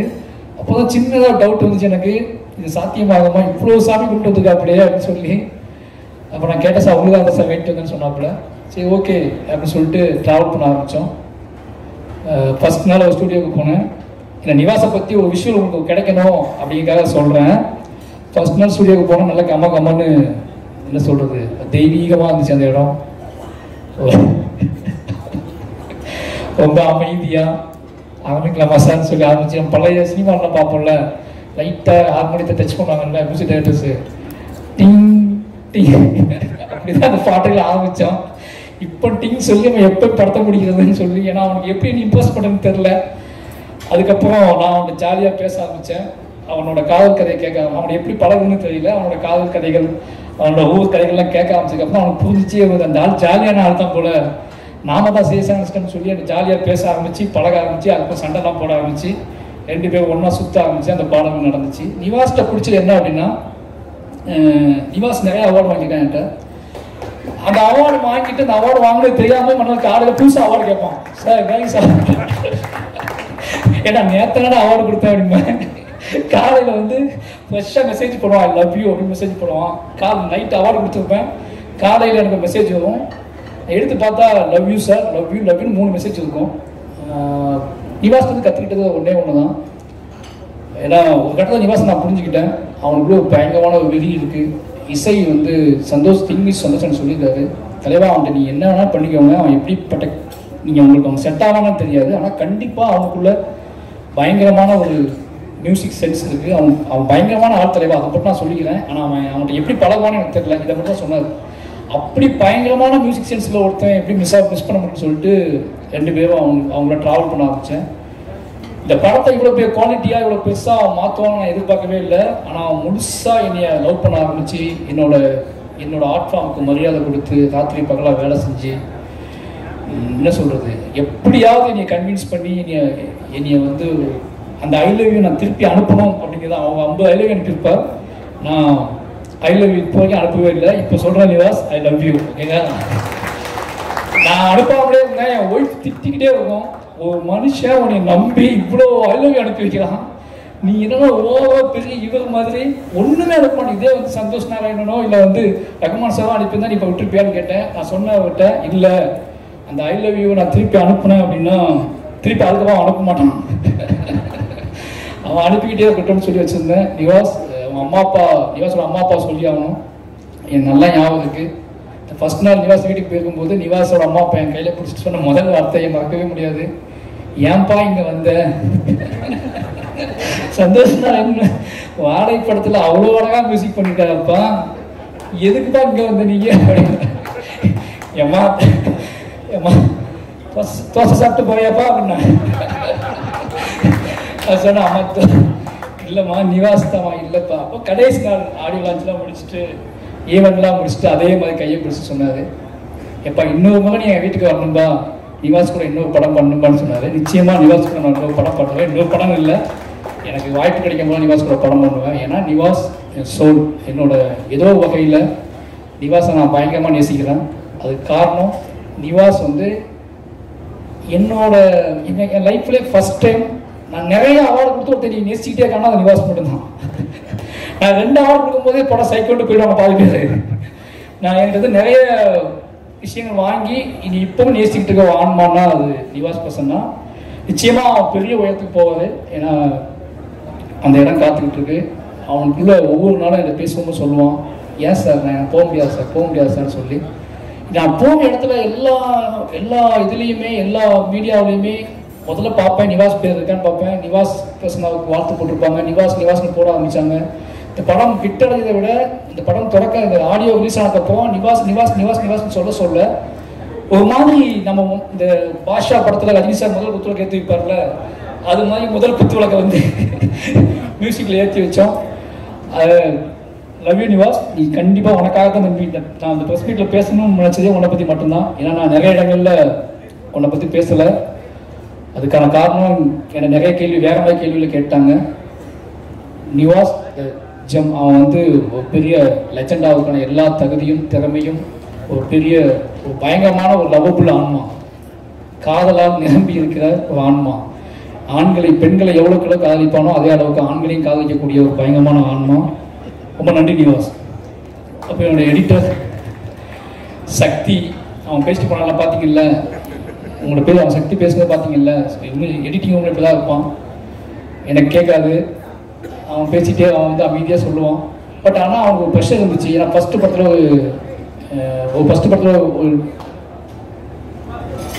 ஃபஸ்ட்டு படத்துலேயே வந்து ஒரு ஸ்போர்ட்ஸ் ட்ராமா ஹேண்டில் பண்ணுறது எடிட்டருக்கு ரொம்ப கஷ்டம், எனக்கு நல்லா தெரியும். நான் எந்த நம்பிக்கையில் அவன்கிட்ட போனேன்னு எனக்கு இப்போ வரைக்கும் தெரியல. நான் மாமன் கட் பண்ணால் நான் இப்படி தான் ஏதாவது டக்குனே யார் எடிட்டர் என்கிட்ட கேட்டாங்க, என் ஹஸ்பண்ட் வந்து சக்தி போட்டுக்கோங்கடா இப்படி தான் சொன்னேன், எங்கே யோசிக்காமல் சொல்லிட்டோமோ அப்படின்னு பயம். ஏன்னா ஒருத்தரை முடிவு பண்ணிட்டோம், திருப்பி அவன் நம்ம திட்டி அவனை ஏதாவது பண்ணுன்னு சொல்லி வருத்தப்பட்டோம்னா அவனுக்கு அவன் லைஃப் என்ன ஆகும்னு யோசிச்சுட்டு ஆனால் அவன் பெரிய நம்பிக்கையை காப்பாற்றி என் கூடவே ட்ராவல் ஆகி 2 பேரும் கிளம்பி பாண்டிச்சேரிக்கு போய் ஒரு காட்டுக்குள்ள உட்காந்து எடிட் பண்ண அந்த படத்தை. அந்த எனக்கு அவன் எதுவும் ஆயிடக்கூடாது அப்படிங்கிறதுக்காக அந்த படத்தில் நிறைய எடிட் பண்ணி இருந்துச்சு. அவன் ஃபர்ஸ்ட் படம் வேற, அவனுக்கு எதுவும் ஆயிடக்கூடாது அப்படிங்கிறதுக்காகவே நான் அவனை கூட்டிக்கிட்டு அவனும் மட்டுமே கிளம்பி பாண்டிச்சேரியில் போய் ஒரு ரெசார்ட்டில் உட்காந்து அந்த படத்தை எடிட் பண்ணோம். அந்த நேரத்தில் அவன் பயங்கர ரொம்ப சந்தோஷமாக இருந்தான்.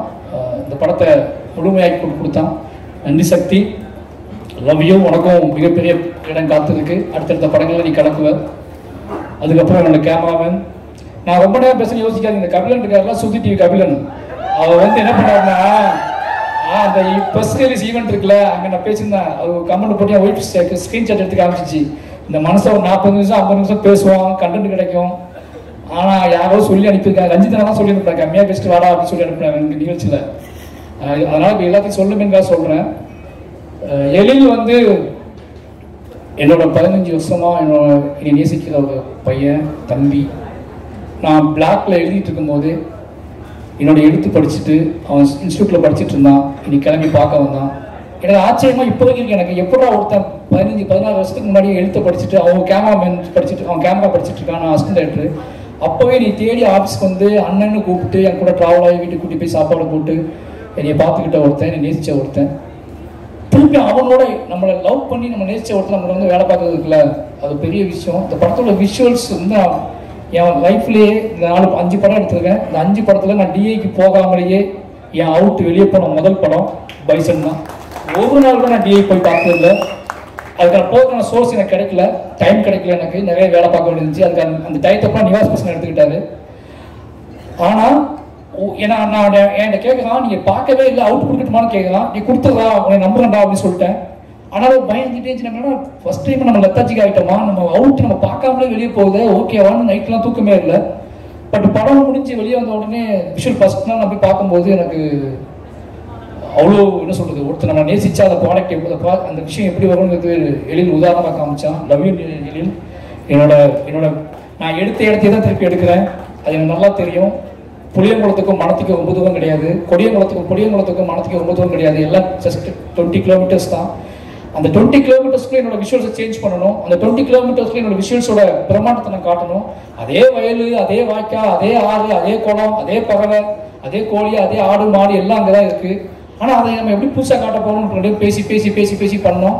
அதுக்கான இது கிடச்சுன்னு நினைக்கிறேன். சூப்பர் எழில், ரொம்ப ரொம்ப நன்றி, லவ் யூ. அப்புறம் குமார் ஆர்ட் டைரக்டர் வரல, என்னோட 3வது படம் பண்ணியிருக்காரு. எப்படி சொல்கிறது, அதான் நம்மளை அவங்க அதே மாதிரி அஸ்னேட்டராக இருந்து எனக்கு பழக்கம். ரொம்ப நேசித்து ரொம்ப அன்பு செலுத்தி இந்த படங்கள் நடந்துச்சு. ஒரு பெரிய உழைப்பை போட்டிருக்காரு. 2 பேரும் அவங்க நானும் நிறைய, அவர் எனக்கு அவார்டு கொடுத்தாரு, நான் அவருக்கு அவார்டு கொடுத்தேன். நிறைய நடந்துச்சு. அந்த வெற்றியின் மூலமாக இந்த வெற்றி அவருக்கும் முக்கியமான பங்கு உண்டு. லவ் யூ குமார்னு. அதுக்கப்புறம் இந்த படத்தில் நான் ஃபஸ்ட்டு சொல்ல வேண்டியது காஸ்டியூம் டிசைனர். காஸ்டியூம் ஏகன் வந்து நான் ஃபஸ்ட்டு 5வது படத்தை தான் காஸ்டியூம் டிசைனரோட ஒரு படத்துக்கு போயிருக்கேன். இது வரைக்கும் எந்த படத்துக்கும் காஸ்டியூம் டிசைனர் இருப்பாங்க, அப்புறம் போயிடுவாங்க. எனக்கு காஸ்டியூம் டிசைனர் தேவைப்பட்ட மாதிரியே தோணலை. அப்புறம் ரஞ்சித் அண்ணன், ராம் சார்லாம் சொல்லுவாங்க, நீ என்னடா ஒரு காஸ்டியூம் டிசைனராக வச்சுக்கோடா கூட அப்படிம்பாங்க. சரி, இந்த படத்தை காஸ்டியூம் டிசைனர் வச்சுக்கலாம்னு முடிவு பண்ணி தான் போனோம். எனக்கு நான் ஷூட் பண்ணும்போதே கண்டுபிடிச்சிட்டேன், ஒரு காஸ்டியூம் டிசைனர் ஒரு படத்துக்கு எவ்வளோ முக்கியமான, நம்ம எவ்வளோ தப்பு பண்ணியிருக்கோம் அந்த 4 படத்தில். நம்ம இஷ்டத்துக்கு ட்ரெஸ் எடுத்து கொடுக்குறது, இஷ்டத்துக்கு பேண்ட் எடுத்து கொடுக்குறதுன்னு கொடுத்து நம்ம தப்பு பண்ணியிருக்கோம் அப்படின்னு புரிய வச்சார் ஏகன்.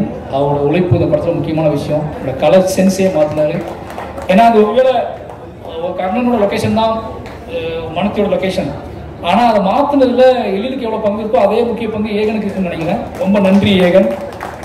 அப்போ என்னோட மேக்கப் ஆர்டிஸ்ட்டு எல்லாருக்கும் ரொம்ப நன்றி. அப்போ அண்ணன் ராஜா அண்ணன் வந்தோடனே சொன்னார், நான் ஒரு நாள் கூட லீவ் பண்ண மாட்டேன், நீங்கள் கவனமாக வச்சுக்கோங்க அப்படின்னாரு. அதே மாதிரி லீவ் பண்ணாமலே ஃபுல்லாக முடிச்சு கொடுத்தாரு. அப்புறம் யாரையா விட்டோம் தெரியல, மாஸ்டர் ஒரு மாஸ்டர் எப்படி சொல்கிறது, மாஸ்டர் தான் மெசேஜ் அனுப்ப மாட்டார், புத்தம் கொடுத்துட்டே இருப்பார், பார்க்க நேரம்லாம். ரொம்ப என்னை நேசிக்கக்கூடிய ஒரு முக்கியமான ஆன்மா. இந்த படத்தில் எனக்கு என்னென்னா, என்னோடய வேலை பார்க்குறவங்க எல்லாருமே அவங்களுக்கு ஒரு திறமை இருக்கும். அது மியூசிக் டைரக்டராக இருந்தாலும் சரி, அல்லது வந்து ஃபைட் மாஸ்டராக இருந்தாலும் சரி, ஆர்ட் டிபார்ட்மெண்ட்டாக இருந்தாலும் சரி, கேமரா இருந்தாலும் சரி, ஆர்டிஸ்டாக இருந்தாலும் சரி, அவங்களுக்கு நிச்சயமாக சினிமாவை பற்றி ஒரு பெரிய புரிதல் இருக்கும், திறமை இருக்கும். நான் அதெல்லாம் ஸ்டாப் பண்ணுவேன் சில நேரத்தில். எனக்கு தப்பாகவே சில நேரத்தில் தோணும். அவங்களோட திறமையை வந்து ஓகே ஓகே ஓகே ஒரு சொல்லி பாட்டிட்டு நான் ஒன்று சொல்லுவேன். அதை அக்செப்ட் பண்ணுறது ஒரு பெரிய விஷயம். எனக்கு என்னென்னா, அது சினிமாவில் குவாலிட்டியாக இருக்கும், அவங்க சொல்கிறது குவாலிட்டியாக கூட இருக்கும். எனக்கு குவாலிட்டியை விட ரொம்ப முக்கியம் என்னோட ஒரிஜினாலிட்டி. அவங்க ஒரிஜினாலிட்டிக்காக நான் சில இடத்துல ஃபைட் பண்ணியிருக்கேன், ஃபைட் பண்ணி அவங்கள கேட்டிருக்கேன். என்னோட ஒரிஜினாலிட்டியை புரிஞ்சுக்கிறது என்னோட ஆர்டிஸ்ட், என்னோட டெக்னீஷியன் பெரிய விஷயம் முக்கியம். என்னோட ஒரிஜினாலிட்டியை புரிஞ்சுக்கிட்ட முக்கியமான ஆள் வந்து மாஸ்டர். அப்படியே பார்த்துட்டு அப்படியே விட்டுருவார், நான் பண்ணிட்டு விடு அப்படின்ட்டு விட்டுருவாரு. அப்படி 2 பேரும் சேர்ந்து தான் பண்ணுவோம். என்னோட படத்தில் இப்போ வரைக்கும் ஒரு ஒரிஜினாலிட்டி இருக்குது அப்படின்னா, கமர்ஷியல் எலிமெண்ட்ஸோடு சேர்ந்து இருக்குது அப்படின்னா அதுக்கு மாஸ்டர் ஒரு முக்கியமான காரணம். அக்செப்ட் பண்ணிக்கிட்டது, நீ என்னோட கோமாளித்தனத்தெல்லாம் அக்செப்ட் பண்ணிக்கிட்டது. ரொம்ப நன்றி மாஸ்டர், லவ் யூ. அப்போ நிறையாது திங்கு சந்தோஷம் சொல்லணும், பார்த்துட்டே இருக்காது. மாஃபியா, தமிழ் சினிமாவோட மாஃபியா, பயமாகவே இருக்கும். அவனு சொல்லி ஐயோ சொல்ல மட்டுமே, யார் சொல்ல மட்டுமேன்னு சொல்லி நிவாசை ஒப்படைச்சிட்டு நான் பார்த்துக்கிறேன் உங்களுக்கு பயப்படாதுன்னு சொல்லிட்டு காணாமல் போடுவார். காணாமல் போயிட்டு நான் நிவாஸ் வேலை முடிச்சதுக்கப்புறம் ஃபோன் பண்ணுவார், தலைவா ஓகேவான்னு கேட்பாரு. நிவாஸ் மேலே அவர் வச்ச நம்பிக்கை தான் முக்கியமான காரணம். நிவாஸை வந்து அவர் எனக்கு கொடுத்தது. நான் அவர்கிட்ட கேட்டேன், எனக்கு ஏதாவது மியூசிக் டேரக்டர் கொடுங்க, நான் புதுசாக போகலான்ட்டு சொல்லி.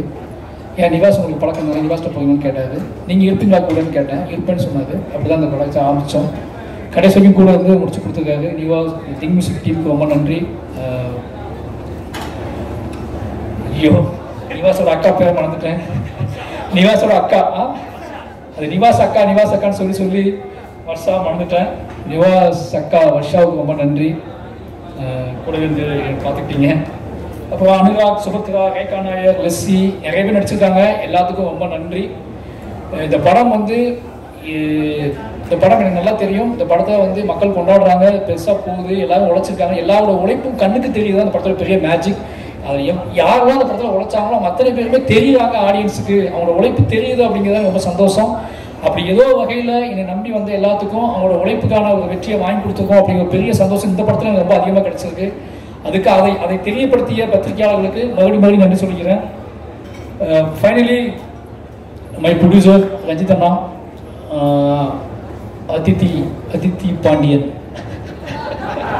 நாங்கள் அதித்திக்கு வந்து பாண்டியன் பேர் வச்சுருக்கேன். அவங்க அப்படி தான் பேசுவாங்க என்கிட்ட. அவங்க லைவ்ல ஒரு மாதிரி இருப்பாங்க, ஜூம் காலில் ஒரு மாதிரி இருப்பாங்க. அதித்தி இப்போ இங்கே பற்றி அதித்தி இங்கே பேசினாங்க என்னை பற்றி, அது எதுவுமே எனக்கு தெரியாது. இப்போ நான் அதித்தியை பற்றி பேச போது அவங்களுக்கு தெரியாது, ஓகேங்களா? ஆனால் 2 பேருக்கும் பார்வையால் பேசிக்குவோம். ஏன்னா எனக்கு இங்கிலீஷ் தெரியாது, அவங்களுக்கு தமிழ் தெரியாது. நாங்கள் ஆனால் இப்போ படம் பண்ணியிருக்கோம், ஆனால் 2 பேரும் அதிகமாக பேசியிருக்கோம். யோசிச்சு பார்த்துக்கோங்க, 2 பேரும் நிறைய டிஸ்கஸ் பண்ணியிருக்கோம். அவங்க ஃபோன் பண்ணுவாங்க, எனக்கு பயங்கரமாக பேசுவாங்க. நான் ஓகே அவங்க ஃபோனை வச்சுருவாங்க. திருப்பி நான் ஃபோன் பண்ணி கோபமாக பேசுவேன், அவங்க ஓகேப்பாங்க, ஃபோனை வச்சுருவாங்க. பட் என்ன அண்டர்ஸ்டாண்டிங் லெவலில் நடந்துச்சுன்னு அந்த வேலை நடந்திருக்கு. அப்போ ஏதோ வகையில் நாங்கள் வந்து ஒரு அந்யோன்யம் இருந்துக்குன்னு புரிஞ்சிக்க முடியுது. அவங்க நம்புறது என்னோட எமோஷனலில் மாய்ஸ்வராஜ் ஒன்று பண்ணால் அது எனக்கு கரெக்டாக நம்பினாங்க. அதித்தி ரொம்ப நன்றி. அப்போ ரஞ்சித் அண்ணா என்னோட என்ன சொல்கிறது, அவங்க என்ன மாதிரி கிடையாது. அவங்க வேற மாதிரி எப்படின்னா, நான் கொஞ்சம் பயப்படுவேன், ஓப்பனாகவே சொல்கிறேன், நான் பயப்படுவேன். அவர் பயப்பட மாட்டார். நான் யாருக்கு பயப்படுவேன் அப்படின்னா, ரொம்ப என்ன சொல்கிறதுனா, எனக்கு மக்களோட நான் இன்க்ளூசிவாக பாலிடிக்ஸ் பேசுகிறேன்னு நிறைய பேர் சொல்லுவாங்க. அதுக்கான காரணம் என்னோட பயங்கர சுமை, என்னோட வெயிட் என் தலையில் இருக்க வெயிட் அதிகம். அது யாராவது ஒருத்தங்க தாங்கி பிடிச்சாதான் என்னால் அதை ரன் பண்ணவே முடியும். அதனால் நான் எங்கிட்ட இருக்க கதைகளோட கணமே ஒரு காரணமாக இருக்கேன் என்னோட இன்க்ளூசிவ் பாலிடிக்ஸுக்கு. ஏன்னா அந்த கணம் எல்லாமே இன்னொருத்தர் சப்போர்ட் பண்ணலாம் நடக்கவே நடக்காது. அதை இன்னும் சொன்னது கொண்டு போகவே முடியாது. ரஞ்சித் அண்ணா வந்து அப்படி ஒரு ஆள். ஆனால் அவர் அவ்வளோ கோபமாக, அவ்வளோ என்ன சொல்கிறது, தன்னோட தான் நம்பக்கூடிய அரசியலை, தான் நம்பக்கூடிய விஷயங்களை காத்திரமாக பேசினா கூட வேற ஒரு பாயிண்ட் ஆஃப் வியூவில் ஆட்கள் நேசிப்பார். மாரி செல்வராஜை வந்து அவர் நேசித்த விதம்னு எனக்கு தெரியும். ராம் சாருக்கும் எனக்கும் ஒரு அப்பா பையன் உறவு இருக்குன்னா, எனக்கு கிடைச்ச ஒரு அண்ணன் அப்படின்னா அது ரஞ்சித் அண்ணா. அந்த அண்ணன் தம்பி உறவு வந்து இந்த படத்தோட வெற்றியை நான் எப்படி பார்க்குறேன்னா, பரியேறும் பெருமாள்னு ஒன்று நாங்கள் ஆரம்பித்து 2 பேரும் ஆரம்பித்து கிட்டத்தட்ட 7-8 வருஷம் ஆகுது. இந்த படம் ரிலீஸ் ஆகி திருப்பி 2 பேரும் இதே சந்தோஷத்தோட, இதே சிரிப்போட, இதே புத்தகங்களோட திருப்பி ஒரு மேடையை பக்கத்து திருப்பி 2 பேரும் சக்ஸஸ் கொடுத்து ஹிட்டு கொடுத்துட்டு என்னையும் ஜாலியாக இருக்கும். அப்படின்னா எங்களுக்குள்ளே இருக்கிற ஒரே ஒன்று இந்த லவ் மட்டும்தான். இந்த பெரும் உழைப்பையும் வந்து நான் வந்து செய்வதற்கு ஊக்கமாக இருந்ததுக்கான காரணம் ரஞ்சித் அண்ணா இருக்காரு. ரஞ்சித் அண்ணா நம்புறாரு, அவர் பார்த்துட்டு இருக்காரு. அவர் என்ன சொல்கிறது, அவர்கிட்ட போய் நல்ல பேர் வாங்கணும் அப்படின்னு. நான் ராம்சாருக்கு அப்புறம் நல்ல பேர் வாங்கணும்னு ஆசைப்பட்ட ஒரே ஆள் ரஞ்சித் அண்ணாக்கிட்ட தான். ராம்சார்ட் எப்பவுமே 24 மணி நேரம் நல்ல பேர் வாங்கணும்னு ஆசைப்படுவேன். அதே மாதிரி ரஞ்சித் அண்ணாட்டு நல்ல பேர் வாங்கணும்னு ஆசைப்பட ஆரம்பித்தேன். இது 2ம் சேர்ந்து மிக்ஸ் ஆனது தான் மாய் செல்வராஜ். அப்படி ஒரு நல்ல பேர் வாங்கிக்கன்னு நினைக்கிறேன். ஏன்னா பெரிய படத்தில் ரவி சொன்னார், இந்த படத்துக்கும் ரவி சொன்னார், என்னுடைய எல்லா படத்துக்கும் சொல்லுவார், என்னை பார்க்க போனால் சொல்லுவார். அந்த அன்பை பாதுகாப்பதற்காகவே நான் தொடர்ந்து எங்கிட்ட இருக்க சில விஷயங்களை பாதுகாத்துக்கிட்டு இருக்கேன். ரொம்ப நன்றிண்ணா. எனக்கு ஆச்சரியமாக இருக்குது, இது சரியாக முடிஞ்சிடுமான ஒரு பயம் இருந்துச்சு. நம்ம பெரிய பெருமாளுக்கு ரெண்டு பேரும் ஒன்றா சேர்றோம். இது நீளத்துக்கும் உங்களுக்கும் எனக்கும் இல்லை நம்மளை பார்த்துக்கிட்டு இருக்க எல்லாத்துக்கும் இது முக்கியமான படமாகவும் நம்மளோட ஆகச்சிறந்த படமாகவும் இது இருக்கும்னு ஆசைப்பட்டேன். அது ஒவ்வொரு நாளும் பெரிய பயத்தை கொடுத்துச்சு, பதட்டத்தை கொடுத்துச்சு. எப்படி பெரிய இப்போ திருவுக்கு முன்னாடி விக்ரம் சார் அப்படி ஒன்று வைக்கிறாங்கல்ல, அதே மாதிரி எனக்கு முன்னாடி எப்போவுமே ரஞ்சித் அண்ணா, ராம் சார் இருந்துகிட்டே இருக்கும். இவன் நம்பிக்கை நம்ம காப்பாற்றுவோமான்னு சொல்லி இந்த படத்தோட வெற்றியை நான் எப்படி பார்க்கணும்னா, முழுக்க நான் ரெண்டு பேருமே இன்னைக்கு பக்கத்தில் உட்காந்து விளையாண்டுட்டு இருக்கோம். அப்படிங்கிறது எங்களை விளையாட வைத்த சந்தோஷமாக உங்கள் முன்னாடி சிரிக்க வச்ச வெற்றி தான் இதை பார்க்குறாங்க. ரெண்டு பேருமே மைமறந்து இருக்கோம் அப்படின்னா அவ்வளோ பெரிய வெற்றியை கொடுத்த தமிழ் மக்களுக்கு எவ்வளோ நன்றி சொன்னாலும் பத்தாது. ரெண்டு பேரும் அவ்வளோ சந்தோஷமாக இருக்கும். இந்த சந்தோஷம் முழுக்க தமிழ் மக்களால் கொடுக்கப்பட்டது. ரெண்டு பேரை பற்றி நீங்கள் கான்ஃப்ளிக்டாக பேசிகிட்டே இருக்கீங்க, ஆனால் அந்த ரெண்டு பேரும் சந்தோஷமாக வச்சுக்கிறதும் மட்டும் தமிழ் மக்கள் தான். இந்த ரெண்டு பேரும் மட்டும் மாரிசெல்வராஜ், ரஞ்சித் மாரிசெல்வராஜ் பேசிகிட்டே இருப்பீங்க, ஆனால் எங்களை அதிகமாக நேசிக்கிறாங்கன்னு எங்களுக்கு நல்லா தெரியும். அந்த நேசிப்புக்காக தொடர்ந்து உண்மையாக இருக்கணும் ரெண்டு பேரும் முடிவு பண்ணுறோம். ரெண்டு பேரும் அதுக்காக வேலை செஞ்சுட்டே இருக்கோம். Ranjith love you. ரொம்ப இந்த என்ன சொல்கிறது, நான் நீளத்துக்கு வந்து திருப்பி படம் பண்ணிக்கிட்டே இருப்பேன் அப்படிங்களா. அது நீங்கள் கேட்கணும் அவசியமே இல்லை. போர் அடிச்சா கூட நீளத்துக்கு படம் பண்ணுவேன். படமே இல்லாதப்ப தெரிஞ்ச அமைதியாக இருப்பேன். எனக்கு வாய்ப்பு மறுக்கப்படும் போது நீளம் எனக்கு படம் கூப்பிட்டு படம் கொடுக்கணும். அப்புறம் அப்ளாஸ், சமீர் நாயர் அதே மாதிரி தான். ஒரு 10 பேர் இருக்காங்க. அவங்க என்ன பேசுவாங்க எனக்கு தெரியாது, ஆனால் அவங்க லவ் பண்ணுறாங்க ஓகேங்களா. 10 பேர் வருவாங்க பாம்பேலேருந்து. என் ஆஃபீஸ்க்கு வந்தாங்க, என் கூட ஒரு நாள் நைட்டு கூட ட்ராவல் பண்ணாங்க, நைட்டு தங்கினாங்க. இனி பாராட்டிக்கிட்டே இருப்பாங்க. நான் தேங்க்யூ சொல்லுவேன். இனி ரொம்ப நேசிச்சாங்க. இப்போ வரைக்கும் அவங்க சமீர் நாயர் வந்து எனக்கு மெசேஜ் அனுப்பிட்டே இருப்பார். ஒவ்வொரு ரிவ்யூவையும் ஒவ்வொரு விஷயத்தையும் எடுத்து மெசேஜ் அனுப்பிட்டே இருப்பார். ரொம்ப ஹாப்பியாக இருக்கும். எனக்கு என்ன ரிப்ளை பண்ணுன்னு தெரியாது, நான் அவங்க இதயத்தை அனுப்பிக்கிட்டே இருப்பேன். அந்த இதயமே அவருக்கு போதுமானதாக இருந்துச்சு. அப்ளாஸ் டீமுக்கு ரொம்ப நன்றி. மாரிசெல்வராஜை ரொம்ப நம்பினதுக்கு, எனக்கு நான் கேட்ட எல்லாத்தையும் செஞ்சு கொடுத்ததுக்கு ரொம்ப நன்றி. இந்த படத்தில் லிரிக் ரைட்டர் இல்லை, அறிவு ஒரு பாட்டு எழுதியிருக்கான், நானும் அறிவு சேர்ந்து எழுதணும். அறிவு ரொம்ப நன்றி. அறிவு வேடனுக்கு நன்றி. ஏன்னா இவங்க ரெண்டு பேருமே நான் கூப்பிட்டவங்களே வந்து பாடி கொடுத்தாங்க. அதனுடைய பாடல்கள் எல்லாத்துக்குமே ரொம்ப நன்றி. ஏன்னா நான் நிறையா கிட்டத்தட்ட நிவாசம் நானும் சேர்ந்து அவங்க மாற்றி பாட வச்சோம். எல்லா பாடல்களுக்குமே ரொம்ப நன்றி. இந்த படத்தில் நான் லிரிக் எழுதுக்கு மெயின் காரணம் வந்து யுகபாரதி என்ன தான் அது சொல்லியிருக்கேன். ஏன்னா எல்லாருமே எல்லா வேலையும் நீயே பார்த்தா எப்படான்னு கேட்குறாங்க நிறைய பேர். ஏன் மற்ற லிரிக் ரைட்டர் கொடுக்கலாம்னு சொன்னாங்க. யுகபாரதி என்ன ஒன்றால் என்ன சொன்னார், நீ உள்ள ஆல்பம் எழுதி பாருங்க, அந்த கதையோட சம்மந்தப்பட்டே அது இருக்கும், நீ முழு ஆல்பம் ஒன்று எழுதி பாருங்கன்னு சொன்னார். அதுக்காக எழுதப்பட்டது தான் இந்த முழு ஆல்பம்னே. அவருக்கு ரொம்ப நன்றி. இந்த பாடல் சிறப்பாக வந்ததுக்கு காரணம் யுகபாரதி என்ன காரணம். யுகபாரதி நான் உங்களுக்கு மிஸ் பண்ணுறேன். ரொம்ப நன்றி. கடைசியாக பைசன் காலமாறன், இவ்வளோ நேரம் என்னோடய டீமை பற்றி நான் பேசுனதை நீங்கள் பொறுமையாக கேட்டது ரொம்ப நன்றி. நான் யாராவது மிஸ் பண்ணியிருந்தா மன்னிக்கணும். ரொம்ப எமோஷனலான ஒரு படம். இந்த படம் என்னோட எல்லா படமும் அப்படி இருக்குன்னு சொல்லுவேன் டைலாக்கு. பட் ஆனால் இது வந்து ரொம்ப பரபரப்பான சில விஷயங்களை நம்ம வந்து துணிஞ்சு எடுக்கிறோம். சில விஷயங்கள் எப்படி புரிந்து கொள்ளப்படும் அப்படின்னு ஒரு நிறைய மனசுக்குள்ளே நிறைய கணக்குகள் போட்டு நிறைய பிளான் பண்ணி திட்டமிட்டு அந்த திட்டத்துக்குள்ளே ஒரு எமோஷனல் வச்சு எடுக்கப்பட்ட படம் தான் பைசன் காலமாறன். மனத்தி கணேசன் அப்படிங்கிற ஒருத்தரை அவரும் நானும் சேர்ந்து பலமாக விவாதித்து அவங்க நம்பினார். அந்த நம்பிக்கையை காப்பாற்றணும் எடுத்த படம். இன்றைக்கி அந்த படத்தோட ரிசல்ட்டு பார்க்கும்போது, இந்த படத்தோட ரிசல்ட்டை தாண்டி எனக்கு வர மெசேஜ், என்னை தேடி பேசுகிறவங்க, என்னை ஃபோன் பண்ணி பேசுகிறவங்க, தென் சவுத் தமிழ்நாட்டில் கூடிய இளைஞர்கள் இருக்கக்கூடிய இந்த படத்துக்கான ஆதரவு, இது எல்லாத்தையும் பார்க்கும்போது ஏதோ நம்ம இவ்வளோ நாள் கற்றுக்கிட்ட விஷயத்தை வச்சு ஒரு நல்ல விஷயம் பண்ணியிருக்கோம் அப்படிங்கிற பெரிய நம்பிக்கை கொடுத்துருக்கு. இந்த நம்பிக்கை கொடுத்ததுக்கான காரணம் இந்த மக்கள் இந்த படத்தை ஏற்றுக்கொண்டது தான். நிறைய எங்கிட்ட பிள்ளைகள் இருந்திருக்கு, நிறைய விஷயங்கள் இருந்திருக்கு, நான் நிறைய முகன்பட்டிருக்கேன், நிறைய விஷயங்கள். ஆனால் இது எல்லாமே என்னோட ஆர்ட் ஃபார்ம் ஸ்ட்ராங் ஆகணும் அப்படின்னு தான் நான் பண்ணியிருக்கேன். அப்படி யாராவது வருத்தப்பட்டிருந்தா, யாரையாவது நான் வந்து ஹர்ட் பண்ணியிருந்தா, இந்த படத்தில் வேலை செய்யும்போது யாராவது ஹர்ட் பண்ணியிருந்தா மன்னிப்பு கேட்டுக்குவேன். ஏன்னா எனக்கு அந்த 80 நாள், இந்த 80-90 நாள் நினைக்கிறேன். இந்த 90 நாளில் நான் என்ன வந்து எனக்கே தெரியாது. அது முழுக்க நான் ஆர்ட் ஃபார்மில் தான் இருந்துருக்கேன், சினிமாக்குள்ள இருந்திருக்கேன். அதை நான் மாற்றிக்க முயற்சி பண்ணுவேன். என்னோட சினிமாவை அது என்னமோ தெரியல எனக்கு. அது நடக்கும்போது நான் அந்த சினிமாவை முழுசாக நான் தோற்றணும் அப்படிங்கிற தோற்றக்கூடாது அப்படிங்கிற பயத்திலே நான் நிறைய வேலை செஞ்சுக்கிட்டே இருக்கேன். அது எனக்கு ஏன் என்னை விட்டு போக மாட்டேங்குன்னு தெரியல. அதனாலேயே கொஞ்சம் அதிகப்படியான வேலைகளை செய்கிறேன், கொஞ்சம் அதிகப்படியான ஆட்கள்கிட்ட உழைப்பை வாங்க ட்ரை பண்ணுறேன், கொஞ்சம் அதிகப்படியான நேரத்தை அவங்கள்ட்ட எடுத்துக்கிறேன். நான் எப்படி இருக்கணும் அதே மாதிரி அவங்களும் இந்த படத்தில் அப்படி இருக்கணும்னு நினைக்கிறேன். இது சரியா தப்பான்னு எனக்கு தெரியல. ஆனால் என்கிட்ட இருக்க எல்லாத்தையுமே நான் எப்படி இருக்க இந்த படத்துக்காக அதே மாதிரி நீங்களும் இருக்கணும்னு எதிர்பார்க்குறேன். அது நிறைய இடத்துல முரணம் இருக்குது, நிறைய இடத்துல பிரச்சனைகளை உருவாக்கி இருக்கு. ஆனால் ஃபைனலி அந்த படத்தோட ரிசல்ட் அவங்களுக்கானது தான். அவங்க அதை நம்பி அதை உழைச்சிருக்காங்க. அப்படி நான் முரண்பட்ட, நான் வருத்தப்பட்ட, இல்லை என்ன சொல்றது, என் மீது வருத்தப்பட்ட நிறைய பேருக்கு நான் நன்றி சொல்லிக்கிறேன். இந்த படம் மட்டுமே காரணம். இந்த படத்தை தாண்டி நான் எந்த வகையிலையும் யாரையுமே பகையாக நினச்சது இல்லை, எதுவும் கிடையாது. பைசன் ஃபைனலி ரொம்ப ஒரு நல்ல அனுபவத்தை எனக்கு கொடுத்துருக்கு, ஒரு நம்பிக்கையை கொடுத்துருக்கு. நான் தொடர்ந்து வேலை செய்வதற்கான ஒரு பெரிய பலத்தை கொடுத்துருக்கு. இந்த படத்தை பாராட்டி படத்தை கொண்டாடிட்டு இருக்கிற அத்தனை இளைஞர்களுக்கும், அத்தனை மக்களுக்கும், யாருனே தெரியாத மக்களுக்கும் நன்றி சொல்லிக்கிறேன். நிச்சயமாக தொடர்ந்து நான் நல்ல படங்கள் எடுப்பேன்னு நினைக்கிறேன். தொடர்ந்து இந்த மாதிரி எவ்வளோ எதிர்ப்பு வந்தாலும், எவ்வளோ முரண் வந்தாலும், என்ன திருப்பிடலாம், என்னோட நெகட்டிவை மாற்றிடலாம், என்னை செட் பண்ணிடலாம்னு தயவு செஞ்சு யாரும் நினைக்க வேண்டாம். அது என் ரத்தத்திலே கிடையாது. எனக்கு அதுதான் வரும்னா நான் அதை விட்டு விலகுவதற்கான வாழ்க்கை எனக்கு இல்லை. அதை பற்றியே யோசிச்சுட்டு இருக்கேன், அதை பற்றியே போய் பேசுகிறேன், அதை பற்றியே பழகிட்டு இருக்கேன். அதை பற்றியே நான் உங்களுக்கு தெரியாது.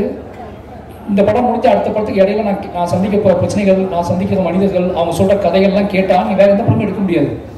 நீங்கள் நினச்சிட்டீங்க ஒரு ஸ்கிரிப்ட் எழுதி முடிச்ச உடனே திருப்பி போய் வேறு அழகாக போய் ஒரு ரூம் போட்டு எங்கேயோ கொடைக்கானலையோ ஊட்டிலையோ இல்லை வெளிநாட்டிலேயோ போய் உட்காந்து கதை எழுத ஆரம்பிப்பான்னு நினைப்பீங்க. ஆனால் எங்களுக்கு அப்படி இருக்காது. எங்களுக்கு எப்படி இருக்கும்னா, ஒரு படத்துக்கும் இன்னொரு படத்துக்கும் இடையில நாங்கள் இருப்போம்ல, இந்த இடையில இந்த தமிழ் சமூகம் எப்படி இருக்குது, இந்த இந்திய சமூகம் எப்படி இருக்குது, இடையில சந்திக்கிற மனிதர்கள் என்ன சொல்கிறாங்க, அவங்க என்ன பேசுகிறாங்க, அவங்க நம்மளை என்ன எதிர்பார்க்குறாங்க, அவங்க எவ்வளோ அழுறாங்க, எவ்வளோ கண்ணீர் செஞ்சுறாங்க, என்ன கேள்வியில் கேட்குறாங்க. என் சட்டையை பிடிச்சி கேட்டவங்க நிறைய பேர் எப்போதான் எப்போ நீ படம் பண்ணுவேன், இதை என் கதை நீ எப்போ சொல்லுவேன், உன் கதை எப்போ சொல்லுவேன்னு சொல்லி சட்டையை பிடிச்சி கேட்டால் நிறைய பேர் எனக்கு தெரியும் எனக்கு. ஏன்னா அவ்வளோ கதைகள் இருக்காங்க. திருப்பி நீங்கள் மறுபடியும் என்கிட்ட அந்த நெகட்டிவ் செட் பண்ண ட்ரை பண்ணாதீங்க. நான் ரொம்ப நிலையானமாக இருக்க விரும்புவேன். என்னோட நிலையான தன்மையை யாராலையும் மாற்ற முடியாதுன்னு நினைக்கிறேன். உங்களோட வேண்டுகோளாகவே வச்சுக்கிறேன். திருப்பி இந்த கேள்வி நீங்கள் என்ன கேட்பீங்க அப்படின்னா நான் அதுக்கு மௌனம் தான் பதிலாக சொல்லணும்னு நினைக்கிறேன். இனிமேல் இந்த மாதிரி கேள்வி நான் எதிர்கொள்ள மாட்டேன்னு நினைக்கிறேன். பத்திரிகையாளர் ஒரு வேண்டுகோளாக சொல்கிறேன், ஏன் இந்த மாதிரி படம் எடுக்கிறீங்க கேள்வியை இனிமேல் என்னை தவிர்த்துருங்க. அது என்னை ரொம்ப பாதிக்குது. மறுபடியும் சொல்கிறேன், எமோஷனலாக சொல்கிறேன். என்னை மட்டும் பாதிக்குது, என்னோட வேலையை பாதிக்குது, என்னோட நெரேட்டிவை பாதிக்குது, என்னோட சிந்தனையை பாதிக்குது. நான் உங்களை நேசிக்கிறேன், உங்களை அன்பு செலுத்துகிறேன். நான் உங்களை திருப்பி அதே மாதிரி கேள்வி கேட்க முடியும். அந்த கேள்வியை கேட்கக்கூடாது, உங்களுக்கு எனக்கு முகம் வந்துக்கூடாதுன்னு நினைக்கிறேன். ஏன்னா நான் கூடி வாழ ஆசைப்படக்கூடிய ஆளாக தான் இருக்கேன். நான் திருப்பி அந்த கேள்வியை நீங்கள் திருப்பி என்னை கேட்டீங்க அப்படின்னா நான் இன்னும் அதிகமாக வேலை செய்வேன். ஆனால் உங்களை அவாய்ட் பண்ண ட்ரை பண்ணணும்னு நினைக்கிறேன். ஏன்னா எக்காரணத்தை கொண்டும் என்னோட கலையவோ, என்னோட ஆர்ட் ஃபார்மையோ, என்னோட அரசியலையோ யாராவது பிடுங்க ட்ரை பண்ணாங்கன்னா நான் மூர்க்கமாக ஃபைட் பண்ணுவேன். அந்த மூர்க்கத்தை நிச்சயமாக சொல்கிறேன், என்னோட ஆர்டிஸ்டுக்கே தெரியும், என்னோட வேலை பார்த்தவங்களுக்கு தெரியும். அந்த மூர்க்கம் நானே எதிர்பார்க்காத மூர்க்கம் அது. நான் அப்படி போகணும்னு ரொம்ப நம்புவேன். நீங்கள் எல்லாரும் நேசிக்கணும் தெரியும். அதனால் தயவு செஞ்சு இந்த கேள்விகளை நீங்கள் அவாய்ட் பண்ணிடுங்க. நான் மாரி செல்வராஜ் படம்னா அது இருக்கும். மாரி செல்வராஜ் அதற்காக கிளம்பி வந்தவன் தான். மாரி செல்வராஜ் எடுக்கிறது சாதி படமான்னு கேட்டால் அது உங்கள் மொழி, என்னோட மொழி. மாரி செல்வராஜ் எடுப்பது சாதிய எதிர்ப்பு படம். அந்த எதிர்ப்பு படத்தை நான் தொடர்ந்து எடுத்துகிட்டே இருப்பேன். நான் இதை ஒரு திருமணிலேயே சொல்லலை, இங்கே சொல்கிறேன், எமோஷனலாக சொல்கிறேன். நான் எப்போவுமே என்னோட ஆர்ட் ஃபார்மை நம்புவேன். நான் அரசியல்வாதி கிடையாது, நான் கட்டுரையாளர் கிடையாது, நான் ஆய்வாளர் கிடையாது. நான் என் வாழ்க்கையை பணயமாக வச்சு படம் எடுத்துகிட்டு இருக்க ஒருத்தன். என் வாழ்க்கையை கலையாக மாற்றிக்கிட்டு இருக்கேன். என்னோடய கலைக்கு ஒரு வெறி இருக்குது, என்னோடய கலைக்கு ஒரு ஆற்றாமை இருக்குது, என் கலைக்கு ஒரு கண்ணீர் இருக்குது, என் கலைக்கு சில கேள்விகள் இருக்குது, என் கலைக்கு ஒரு பயங்கரமான காதல் இருக்குது, சமூகத்தை பற்றி ஒரு காதல் இருக்குது. இது எல்லாத்தையும் ஒன்றா சேர்த்து நான் உங்களுக்கு கொடுக்க ட்ரை பண்ணிக்கிட்டே இருக்கேன். ஒரு 250 படம் வருது வருஷத்துக்கு, 300 படங்கள் வருது. உங்களுக்கு கொண்டாட்டம், உங்களை குதூகலப்படுத்தக்கூடிய படங்கள் எவ்வளோ வருது. ஒருத்தனை விட்டுருங்கண்ணே, அவனை ஏன் போட்டு அவனையும் திருப்பி அந்த கூட்டத்தில் போய் ட்ரை பண்ணுறீங்க? இனி விட்டுருங்க. நான் உங்களுக்கு பார்க்க பிடிக்கணும்னு பரவாயில்ல, தயவு செஞ்சு நான் உருவாக்கி கஷ்டப்பட்டு கற்றுக்கிட்ட என்னோட இவ்வளோ வாழ்வியல் அனுபவத்தை நீங்கள் முடிவு செய்ய முயற்சி பண்ணாதீங்க. மற்றபடி இதெல்லாம் பண்ணால் கூட ஏதோ வகையில் நீங்கள் என்னை ஏற்றுக்கொண்டீர்கள் அப்படிங்கிற பெரிய பொறுப்பும் நம்பிக்கையும் எனக்கு இருக்குது. அந்த நம்பிக்கையின் அடிப்படையில் மறுபடியும் இந்த தமிழ் சமூகத்துக்கு முன்னாடி மாரி செல்வராஜாக நான் என் நன்றியை சொல்லிக்கொண்டே இருப்பேன். நான் அந்த பாடலை பாடிக்கொண்டே இருப்பேன். கடைசியாக என்னோடய அஸ்டன்ட் டீம், என்னோட கேமராஸ்டன் டீம், என்னோட ஒட்டுமொத்த டீம் என்னை பயங்கரமாக உடச்சிருக்கானுங்க. அவனுக்கு எப்போவுமே உங்களுக்கு தெரியும் இந்த மாதிரி அவங்களோட வேலை பார்க்கறது கஷ்டம்னு சொல்லி, ஆனால் என்னை நம்பி வேலை பார்த்துருக்காங்க. அவங்க எல்லாத்துக்குமே ரொம்ப நன்றி. இந்த வெற்றி எவ்வளோ சிரித்து என்னென்ன பண்ணாலும் ரொம்ப எமோஷ்னலான வெற்றி. எனக்கு நல்லா தெரியும். நானும் இதுவும் எப்படி இருக்குன்னு எனக்கு தெரியும். ஏன்னா இது சாத்தியமான எல்லாம் கண்மணி தான் இருக்குது. எப்படின்னா அந்த முதல் நாள் அவனுக்கு நான் ட்ரைனிங் கொடுக்கும்போது அதை உணர்ந்தேன். இப்படி ஆரம்பிக்கிறோமே, ஏன்னா அவன் அப்படி தான் வந்து அங்கேருந்து வரும்போது இப்படி ஆரம்பிக்கிறோமே, இவங்க எப்படி மாற்ற போவோம், எப்படி நடக்க போகுது, இது சாத்தியமா அப்படி பயத்தில் நாங்கள் இருந்தோம். 2 பேர்த்துக்குள்ளே இருந்த ஒரு வெறி தான். இந்த கதையை பண்ணியே ஆகணும் இந்த வெறி எனக்கு இருந்துச்சு. சினிமாவை நம்ம யாருன்னு காட்டியே அவங்க வெறி அவனுக்கு இருந்துச்சு. இந்த 2 பேரோட வெறி தான் இந்த படத்தை இத்தனை தூரம் இத்தனை உழைப்பை தூக்கி கொண்டு வந்து சேர்க்கறதுக்கு ஒரு முக்கியமான காரணமாக இருந்துச்சு. எங்களோட உழைப்புங்கிறது நான் உழைப்பின் மூலமாகவே வெற்றி பெற வேண்டும்னு ஆசைப்படக்கூடிய ஆளாக நாங்கள் இருக்கோம். எங்கள் உழைப்பின் பாதையை மாற்ற முயற்சிக்காதீர்கள். உங்கள் அனைவருக்கும் மறுபடியும் நன்றி. பைசன் ஏற்றுக்கொண்ட அத்தனை மக்களுக்கும் ரொம்ப நன்றி. என்னோட டீமுக்கு ரொம்ப நன்றி. கடைசியாக என்னோடய குடும்பத்துக்கு, என்னோடய குடும்பம் வந்து சொல்லி ஆகணும். நான் பதட்டமான ஒரு வாழ்க்கையிலேயே இருக்கிற மாதிரியான ஒரு தோற்றத்தை அவங்களுக்கு கொடுத்துக்கிட்டே இருக்கேன்.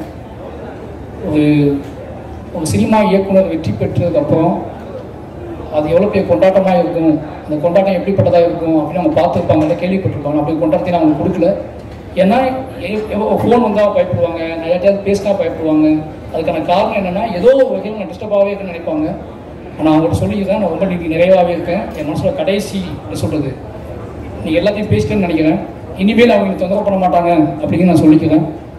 அப்படின்னு ஒரு முக்கியமான ஒரு விஷயம் நான் வந்து ஏதோ இன்டர்வியூ சொல்லும் போது நடந்துச்சு சொன்னாங்க. அது நான் ஏதோ தப்பாக சொல்கிறேன்னு சொல்லி, கதாநாயகிகள் கருப்பாக இருக்க கதாநாயகிகளை ஏன் சூஸ் பண்ண மாட்டேங்க யாரோ கேட்டாங்க. நான் சொல்கிறேன், இது வரைக்கும் எந்த ஆர்டிஸ்ட்டுமே வந்து அவங்க இந்த கலரில் இருக்காங்க, எவ்வளோ அழகாக இருக்காங்க, நான் எந்த ஆர்டிஸ்ட்டையும் பார்த்ததில்லை. நாங்கள் எல்லாருமே வந்து எப்படி சொல்கிறதுன்னா, நாங்கள் எல்லாருமே வந்து யார் இதுக்கு முழுசாக உழைப்ப போடுவாங்களோ, யார் நம்ம நம்புவாங்களோ அவங்களுக்கு தான் நான் வேலை செஞ்சுக்கிட்டே இருக்கேன். அவங்களுக்காக தான் வேலை செஞ்சுக்கிட்டே இருக்கேன். இது ஒருவேளை அப்படி நிகழாமல் இருக்குன்னா அதை நிகழ்த்துவதற்கு நாங்கள் ஆசைப்படுறோம். அதை அப்படியான ஒரு சினிமாக்குள்ள அப்படியான சாத்தியக்கூறுகள் வரணும்னா அது எங்கள் மூலமாக தான் வரணும்னு நீங்கள் ஆசைப்பட்டீங்கன்னா அதுவும் நடக்கும். அதை நாங்கள் செய்வோம்னு நினைக்கிறேன். அப்படியாப்பட்ட படமே நான் எடுப்பேன். அது ஒருவேளை ஏன்னா உங்களுக்கு நல்லாவே தெரியும், சினிமா வந்து காம்ப்ரமைஸில் ஒரு இடத்துல இருக்குது. ஏன்னா முதலாளிகள் இருக்காங்க, பட்ஜெட் இருக்குது, பணம் இருக்குது, ஆடியன்ஸோட மனநிலை இருக்குது.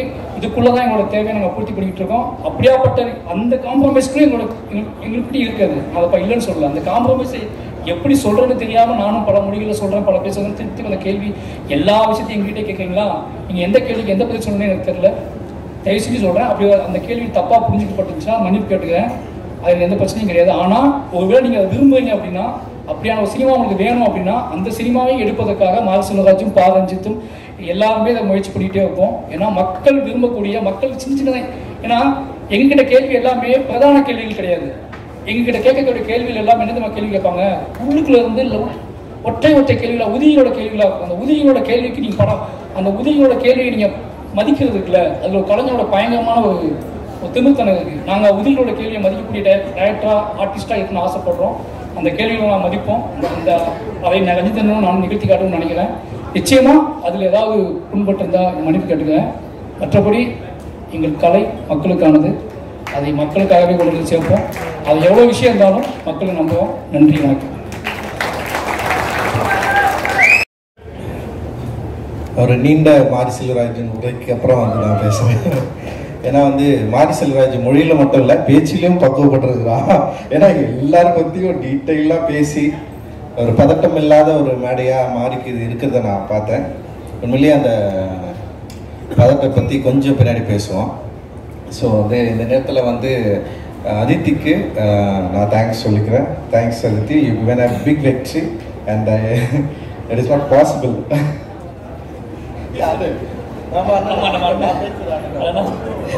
சாரி, மன்னிக்கணும். என்னோட புது பாஸ் சொல்லாம விட்டுட்டேன். செந்தில் சார், நான் ஃபஸ்ட் டைம் அட்டன் பண்ணுறேன் என் லைஃப்பில்.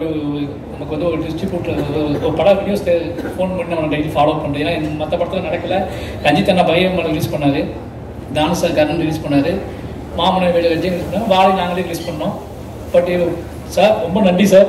நீங்கள் வந்து எனக்கு தெரியும் நீங்கள் எப்படிலாம் என்கிட்ட பேசுனீங்க சார். ஆமாம், ஏன்னா அவங்க வெற்றியை நம்ம வந்து அவர் ஃபோன்லேயே சார் அப்படிம்பாரு, அந்த சார்லேயே எனக்கு தெரிஞ்சிடும். ரொம்ப ரொம்ப நன்றி சார், உங்களுக்கும் உங்கள் டீமுக்கும். Love you sir. Thank you sir. Thank you, Aditi. You got a big victory. It is not possible without you, and thank you.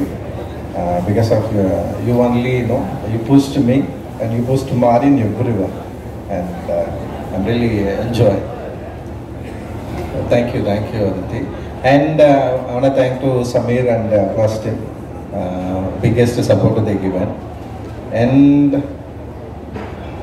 அப்புறம் நீலம் ஸ்டுடியோஸில் இருக்கிற எல்லா ஒர்க்கர்ஸ்க்கும் எனக்கு பெரிய நன்றிகள். அண்ட் நீலம் ப்ரொடக்ஷனில் ஒர்க் பண்ண எல்லாருக்கும் நன்றிகள்.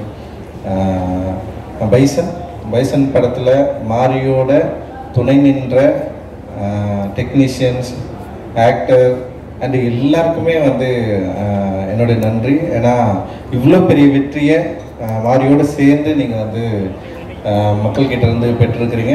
இது பாசிபிளே கிடையாது. ரொம்ப ஒரு முக்கியமான வெற்றியாக நான் இதை பார்க்குறேன்.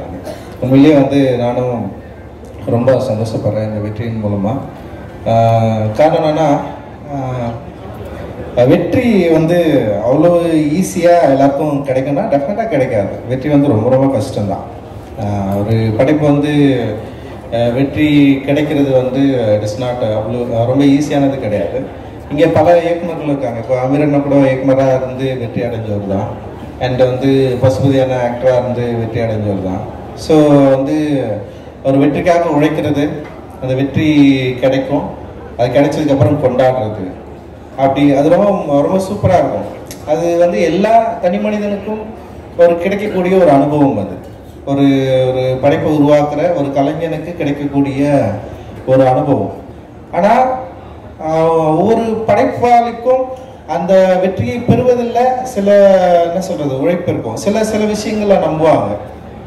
சில பேர் ரொம்ப கிரியேட்டிவாக தங்களுடைய கதை பலத்தை நம்பி, இல்லை அந்த திரைக்கதை இல்லை அந்த லைஃப் ஸ்டைல் இதெல்லாம் நம்பி இந்த படம் ஓடுன்னு சொல்லிட்டு நம்புவாங்க. பட் நான் சினிமாவுக்கு வரத்துக்கு முன்னாடி என்னுடைய லைஃப்பை நான் பேசி படமாக எடுத்து இங்கே ஜெயிக்க முடியுமா அப்படின்றது கொஞ்சம் ஒரு சின்ன ஒரு யோசனை இங்கே இருக்கதான் செஞ்சது, எனக்கு இருக்கதான் செஞ்சது. பட் ஆனால் துணிஞ்சி படம் எடுத்துட்டு பார்த்துடலான்னு சொல்லிட்டு தான் நான் இண்டஸ்ட்ரிக்கே வந்தேன் நான்.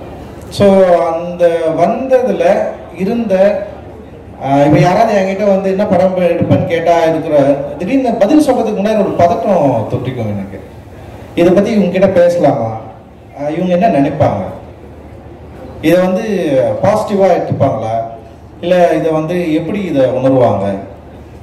நான் படம் தான் எடுக்க போகிறேன், தப்பான வேலை செய்ய போகிறதில்ல. அண்ட் இந்த படத்தில் இந்த சமூகத்துக்கு தவறான கருத்தை நம்ம சொல்ல போகிறதில்ல. இந்த சமூகத்தில் இருக்கிற ஒரு 75 ஆண்டுகள சினிமா வரலாற்றில் பேசப்படாத மக்களை பற்றி பேச போகிறோம். ஆனால் நமக்கு ஏன் பதட்டம் வருது? நம்ம கரெக்டாக தானே வேலை செய்கிறோம், கரெக்டாக ஒரு நல்ல விஷயத்தை தானே நம்ம சொல்ல போகிறோம். ஆனால் ஏன் எனக்கு பதட்டம் தொட்டிக்குது? ஏன் ஒரு இடம் புரியாத ஒரு ஒரு ப்ரெஷர் கிரியேட் ஆகுது அப்படின்னு எனக்கு சத்தியமாக தெரியவே இல்லை. பட் ஆனால் அது ஏன்னு நமக்கு எல்லாருக்குமே தெரியும். இப்போ பொதுவாக கிராமப்புறங்களில் வசிக்கிறவங்களுக்கு ரொம்ப இயல்பாக தெரிஞ்சிடும். இது ஒரு ஊரு காலையும் ரெண்டு தனியாக பிரிஞ்சிருக்கிறப்போ ஒரு பொதுவில் இருக்கிற ஒரு பொருளை பங்கு போடுறதில்ல, இல்லை உரிமை கோர்றதில்ல, எப்பவுமே ஒரு சின்ன ப்ரெஷர் இருந்துகிட்டே இருக்கும். ஸோ இப்போ நான் அப்படி ஒரு காலனிலேருந்து வந்திருக்கிறேன். ஸோ மாரி செல்வராஜ் அப்படி ஒரு காலனிலேருந்து வந்திருக்கிறான்னு வச்சுங்களேன். ஸோ அப்படி இருந்து ஒரு காலனியில் யாருக்கிட்ட எதை பேச போகிறோம் அப்படின்றது ரொம்ப முக்கியமாக இருந்தது. யார்கிட்ட எதை பேச போகிறோம்? இப்போ இப்போ நான் என்னுடைய உரிமையை நான் எங்கே கேட்குறேன்னா பொதுவில் கேட்குறேன். பொது என்பது என்னன்னா, இங்கே ஒரு ஊராக இருக்குது. ஊரில் பலதரப்பட்ட சாதிகள் வசிக்கிற ஒரு பகுதியாக இருக்குது. அப்போ அங்கே போயிட்டு நான் என்னுடைய உரிமை கேட்குறப்ப ஃபஸ்ட்டு என்னவா தோணுன்னா நீ எதுக்கு இங்கே கேட்குற, நீ இங்கே பேசலாமா, உனக்கு இப்போ நம்ம எல்லாரும் ஒன்றா தானே இருக்கிறோம், நீ அங்கே ஒழுங்காக இருந்துடலாம்ல, நீ எதுக்கு இங்கே இதை பேசி பிரச்சனையாக மாத்துற, இதை பிரச்சனையாக பேசலைன்னா இவ்வளோ நாள் நம்ம எல்லாரும் நல்லா ஜாலியாக சந்தோஷமாக தானே இருந்தோம். நீ அங்கே இருக்கிற, நான் இங்கே இருக்கிறேன். இப்போ நீ கோயில் திருவிழாவுக்கு வரியா, நீ அங்கே இரு, நீ வரியா, இது பார்த்துக்கோ. ஊர் பொது கிணத்துல நீ தண்ணி எடுக்கக்கூடாது, இல்லை ஊர் குளத்துல உனக்கு உரிமை கிடையாது, ஊர் பொது சொத்துல உனக்கு உரிமை கிடையாது. நான் உரிமைன்னு நான் கேட்டேன்னு வச்சுக்க, அங்கே ஒரு பிரச்சனை ஸ்டார்ட் ஆகுது. இது எப்படி நீ கேட்கலாம்? இத்தனை நாள் உனக்கு இது நான் கொடுக்கவே இல்லையே, நீ எப்படி இவ்வளோ நாள் கலாச்சாரத்தை ஒரு பண்பாடை நீ எப்படி மீற முடியும் அப்படின்னு சொல்லிட்டு பல பிரச்சனைகள் உருவாகிறத நம்ம பார்த்துருக்கோம். கிட்டத்தட்ட இதே மனநிலை தான் நான் சினிமாவில் இங்கே படம் எடுக்கிறப்போ, கதை சொல்கிறப்போ, என்னுடைய நான் இப்படி ஒரு படம் எடுக்க போறேன்னு சொல்லிட்டு பேசுகிறப்போ அந்த டைமில் அப்போ ஒரு படம் வெற்றி அடைஞ்சவனே வந்து தமிழ் சினிமா சீரழித்தவர்கள் 3 பேர்னா மொத்தமே 10 வருஷத்துல நான் 7 படம் தான் எடுத்திருக்கிறேன். அந்த 7 படத்துல தமிழ் சினிமா சீரழிஞ்சிச்சா? அப்ப மத்த இயக்குநர்கள் என்ன பண்றாங்க? இல்ல நீங்க தமிழ் ரசிகர்கள் என்ன பண்றீங்க? இங்க மத்த என்ன பண்றீங்க? நீங்க ஓட வைக்கலாம்ல எல்லா படத்தையும். ரொம்ப ஆச்சரியமா இருக்குது இந்த நரேட்டிவ் வந்து உடனே செட் பண்றது. இன்னொன்னு ரொம்ப மோசமான ஒரு வார்த்தை பிரயோகம் பயன்படுத்துறாங்க, அமுக்கிட்டாங்க பிதிக்கிட்டாங்கன்னு சொல்லிட்டு. எவ்வளவு மோசமான ஒரு வார்த்தை! இந்த இந்திய சமூகத்தில் இத்தனை நூற்றாண்டுகள் கழித்தும் என்னுடைய சகோதரர் இன்னைக்கு வந்து தீபாவளி கொண்டாடி இருக்கிற ஒரு சமயத்துல வந்து ஒரு ஊர்ல வந்து அவ்வளவு பேர் அடிச்சு வச்சிருக்காங்க. உங்க கண்ணை திறந்து பார்க்க மாட்டீங்களா நான் கேட்கிறேன். எல்லாரும் தீபாவளிக்கு ஊருக்கு தானே போனீங்க. உங்க ஊர்ல பக்கத்துல வந்து நீங்க பிரிஞ்சிருக்க கேன்சர்ல பிரிஞ்சிருக்கிற 2 பிரிவை நீங்க பார்க்கவே இல்லையா? இது எப்ப நம்ம சரி பண்ண போறோம் அப்படின்னு ஒரு கேள்வி கேட்டேன்னு வச்சுங்களேன். உங்ககிட்ட என்ன பதில் இருக்கு? வேற ஒண்ணுமே இல்லை. ஸோ அந்த கேள்விக்கான பதிலை தேடுவதற்காக முயற்சி தான் எங்களோட சினிமா. அந்த சினிமா அப்படி முயற்சிக்கிறதுனால நாங்கள் வந்து ஒரு என்ன சொல்றது, மக்களிடம் விலகி எடுக்கிற ஒரு சினிமா எடுக்கிறோமா இல்லை. ஒவ்வொரு முறையும் மக்களை நெருங்க ட்ரை பண்றோம், மக்களுக்கு பிடித்த ஒரு சினிமாவை இயக்க ட்ரை பண்றோம், மக்களை எஜுகேட் பண்ற படங்களை இயக்க ட்ரை பண்றோம், ட்ரை பண்ணிட்டே இருக்கோம். இல்ல சில தோல்விகள் வரலாம். எனக்கு ரொம்ப ஆச்சரியம், உண்மையில ரொம்ப சந்தோஷம். மாறி தொடர்ந்து வெற்றி படங்களை எடுத்துட்டு இருக்கிறான், தொடர்ந்து மக்களுக்கான ரொம்ப நெருக்கமான சினிமாவை எடுத்துட்டு இருக்கிறான். இது சாதாரண விஷயமே கிடையாது. இது ரொம்ப ஆச்சரியமான விஷயம். ஆக்சுவலி ஒரு ஆச்சரியத்தை தமிழ் சினிமாவில் நிகழ்த்தி கொண்டிருக்கிறான் மாறி. இவ்வளவு வெறுப்புணர்வுகளுக்கு அப்புறம், இவ்வளவு வெறுப்பை கொட்டினதுக்கு அப்புறம் என்ன ஆச்சுன்னா வந்து திடீர்னு வந்து இப்பெல்லாம் வந்து படம் வரதுக்கு முன்னாடியே ஒரு நெரேட்டிவ் செட் பண்றாங்க. இந்த படங்கள்லாம் நம்ம பார்க்க கூடாது, இந்த படங்களை போகாதீங்க, இந்த படங்கள்ல ஜாதி பேசுவாங்க. இப்போ உண்மையிலே வந்து சார் இருக்காருல்ல, ஒரு 5 ஸ்டார் செந்தில் சார் எல்லாரும் ஜாதி படம்னு சொல்றாங்க சார், எல்லாரும் ஜாதின்னு சொல்றாங்க. ஆனா இந்த படம் ஸ்போர்ட்ஸ் படம் தானே சார். அவருக்கு தெரிஞ்சிருக்கு இந்த படம் ஸ்போர்ட்ஸ் ரொம்ப முதன்மையா வச்சு பேசியிருக்கு. ஒரு ஸ்போர்ட்ஸ் மேனா வரத்துக்கு ஒரு பையனுக்கு அவனுடைய சமூகத்தில் இருக்கிற இந்த பிரிவினைவாதம் எவ்வளவு அவனை அழுத்துது, அதுல இருந்து அவன் வெளியேற எவ்வளவு துடிக்கிறான். ஆனால் மாறி வந்து ரொம்ப கவனமாக ஒரு சந்தானராஜை உருவாக்குறான். அவர் பேரு சந்தானராஜை உருவாக்கி இருக்கிறான். அந்த கந்தசாமி கேரக்டர் ரொம்ப பயங்கரமா வேலிடா வந்து ரொம்ப கவனமா கையாண்டு இருக்கிறான். எந்த விதத்திலும் இந்த பொது சமூகத்திலிருந்து வேறுபட்டு விடக்கூடாது, எந்த விதத்திலும் மிக மோசமா மக்களை பிரித்தாள்கிற ஒரு சினிமாவை எடுத்துடக்கூடாதுன்னு சொல்லிட்டு ரொம்ப அக்கறையும் அன்பும் இருக்கு. அந்த அன்பு தான் ஈக்குவாலிட்டி. அந்த ஈக்குவாலிட்டி கோருவது எப்படி வந்து இன்னொரு மனிதனை எதிர்ப்பதா மாறும். ஒரு மனிதனுக்குள்ள இருக்கிற பிரச்சனையை பத்தி பேசுறதுனால ஒரு மனிதனை எதிர்ப்பது கிடையாது. மனிதன் எப்படி வெறுப்பா பார்க்க முடியும்? அப்படி வெறுப்பா பார்த்தா நீ என்னை வெறுப்பா பார்க்குற மாதிரி வந்து நானும் ஒரு உன்ன மாதிரி நானும் ஒரு மாதிரி மாறிடும்ல. அன்பு மட்டும்தான் இங்க பிரதானம். எப்படியாவது நம்ம எல்லாரும் ஒண்ணு சேரணும், எப்படியாவது இந்த சினிமாக்கள் மூலமாக இருக்கிற வெறுப்பை வந்து அழிக்கணும், அழிச்சு மாற்றணும் அப்படின்ற முயற்சி தான் இது. ஆனா வந்து என்ன ஆகுதுன்னா வந்து அதிகப்படியான வெறுப்பு அப்படியே கிரியேட் பண்றாங்க. ஒரு படம் ரிலீஸ் ஆகிறதுக்கு முன்னாடி, மாறி படம் ரிலீஸ் ஆகிறதுக்கு முன்னாடி பயங்கரமா எழுதாங்க, இந்த படம் பார்க்க கூடாது, இந்த பையன் யாரும் போகாதீங்க, இது ரொம்ப தப்பான படம், டியூடுக்கு போங்க, டியூடுக்கு போடான்னாங்க. டியூட் டைரக்டர் வச்சு ரொம்ப நல்ல விஷயம் பண்ணாரு. உண்மையிலே ரொம்ப சந்தோஷமா தான் இருக்கு. அண்ட் கமர்ஷியல் சினிமா அப்படின்ற ஒரு திரைப்படமும் சரி, இல்லை வந்து இங்கே வந்து சமூக நோக்கில் ஒரு சோசியலாக ஒரு அவேர்னஸை கிரியேட் பண்ணும், அதே நேரத்தில் மக்கள் நெருங்கிற சினிமாவும் சரி, இன்னைக்கு வந்து பலதரப்பட்ட இளைஞர்கள் உள்ளே வந்ததுக்கப்புறம் இங்கே தமிழ் சினிமாவுடைய போக்கு டெஃபினட்டாக மாறி இருக்கு. இது நிச்சயமாக ஸ்டாண்டர்டாக ஒரு நல்ல இடத்துக்கு போகும்னு நான் நம்புகிறேன். நான் நீங்க விரும்புற இதே வந்து இந்தியாவே வியக்கக்கூடிய பல 100 கோடிகளை எடுக்கக்கூடிய திரைப்படங்கள் எடுக்கக்கூடிய யங்ஸ்டர்ஸ் நம்முடைய தமிழ் சினிமாவில் நிறைய பேர் இருக்கிறாங்க. டெஃபினட்டா அச்சீவ் பண்ணுவாங்க. அந்த அச்சீவ் பண்றதுக்கான ஒரு வாய்ப்பை தான் நம்ம வந்து திரைமொழியில நம்ம வந்து உருவாக்கிட்டு இருக்கோம். இந்தியா லெவல்ல, வேர்ல்ட் லெவல்ல தமிழ் சினிமாவுடைய போக்கு, தமிழ் சினிமாவுடைய இயக்குநர்கள், தமிழ் சினிமாவுடைய அந்த மொழி, அந்த பிலிமை வந்து பயங்கரமா கொண்டாடிட்டு இருக்காங்க. இங்க வெறும் விமர்சன ரீதியா இல்ல வந்து வெறும் வணிக ரீதியா மட்டும் வெற்றி பெற திரைப்படங்கள் மட்டும் கொண்டாடுறது மட்டும் கிடையாது இல்ல. சோ இன்னொரு இருக்கு, அதுதான் சொல்றேன். ஒரு 7 படங்கள் தானே நாங்க எடுத்துட்டு போறோம். மீதி 200 டைரக்டர்கள் 200 படம் எடுக்கிறீங்கல்ல, பயங்கரமா எடுங்கன்னு நான் சொல்றேன். யார் நம்மளை தடுக்கிறதுக்கான வாய்ப்பே இல்லைல்ல. சோ இந்த வெறுப்பை எப்படி வந்து வெற்றியா மாற்றுறது அப்படின்றத வந்து உண்மையிலே மாறி வந்து சம சூப்பரா தெரிஞ்சு வச்சிருக்கிற ஒரு இயக்குனரா நான் வந்து பார்க்குறேன். அண்ட் ரொம்ப நிதானமா தன்னுடைய கலையின் மூலமாக ரொம்ப நிதானமா ஒரு கதையை ரொம்ப நம்பினான். ரொம்ப நம்பி அதில் இருக்கிற சிக்கல்கள் எனக்கு தெரியும். எனக்கு ரொம்ப பயம். ஏன்னா மாரி வந்து ஒரு ரொம்ப முக்கியமான ஒரு நெல்லையில் இருக்கிற 2 மனிதர்களை பற்றி அவன் பேச போறான் அப்படின்னு எனக்கு பதட்டம், பயம் தொத்துக்குச்சு. ஏன்னா இது மூலமா நம்ம எந்த பிரச்சனையும் ஏற்படுத்திடக்கூடாது. உங்களை விட எனக்கு ரொம்ப கவலை இருக்கு.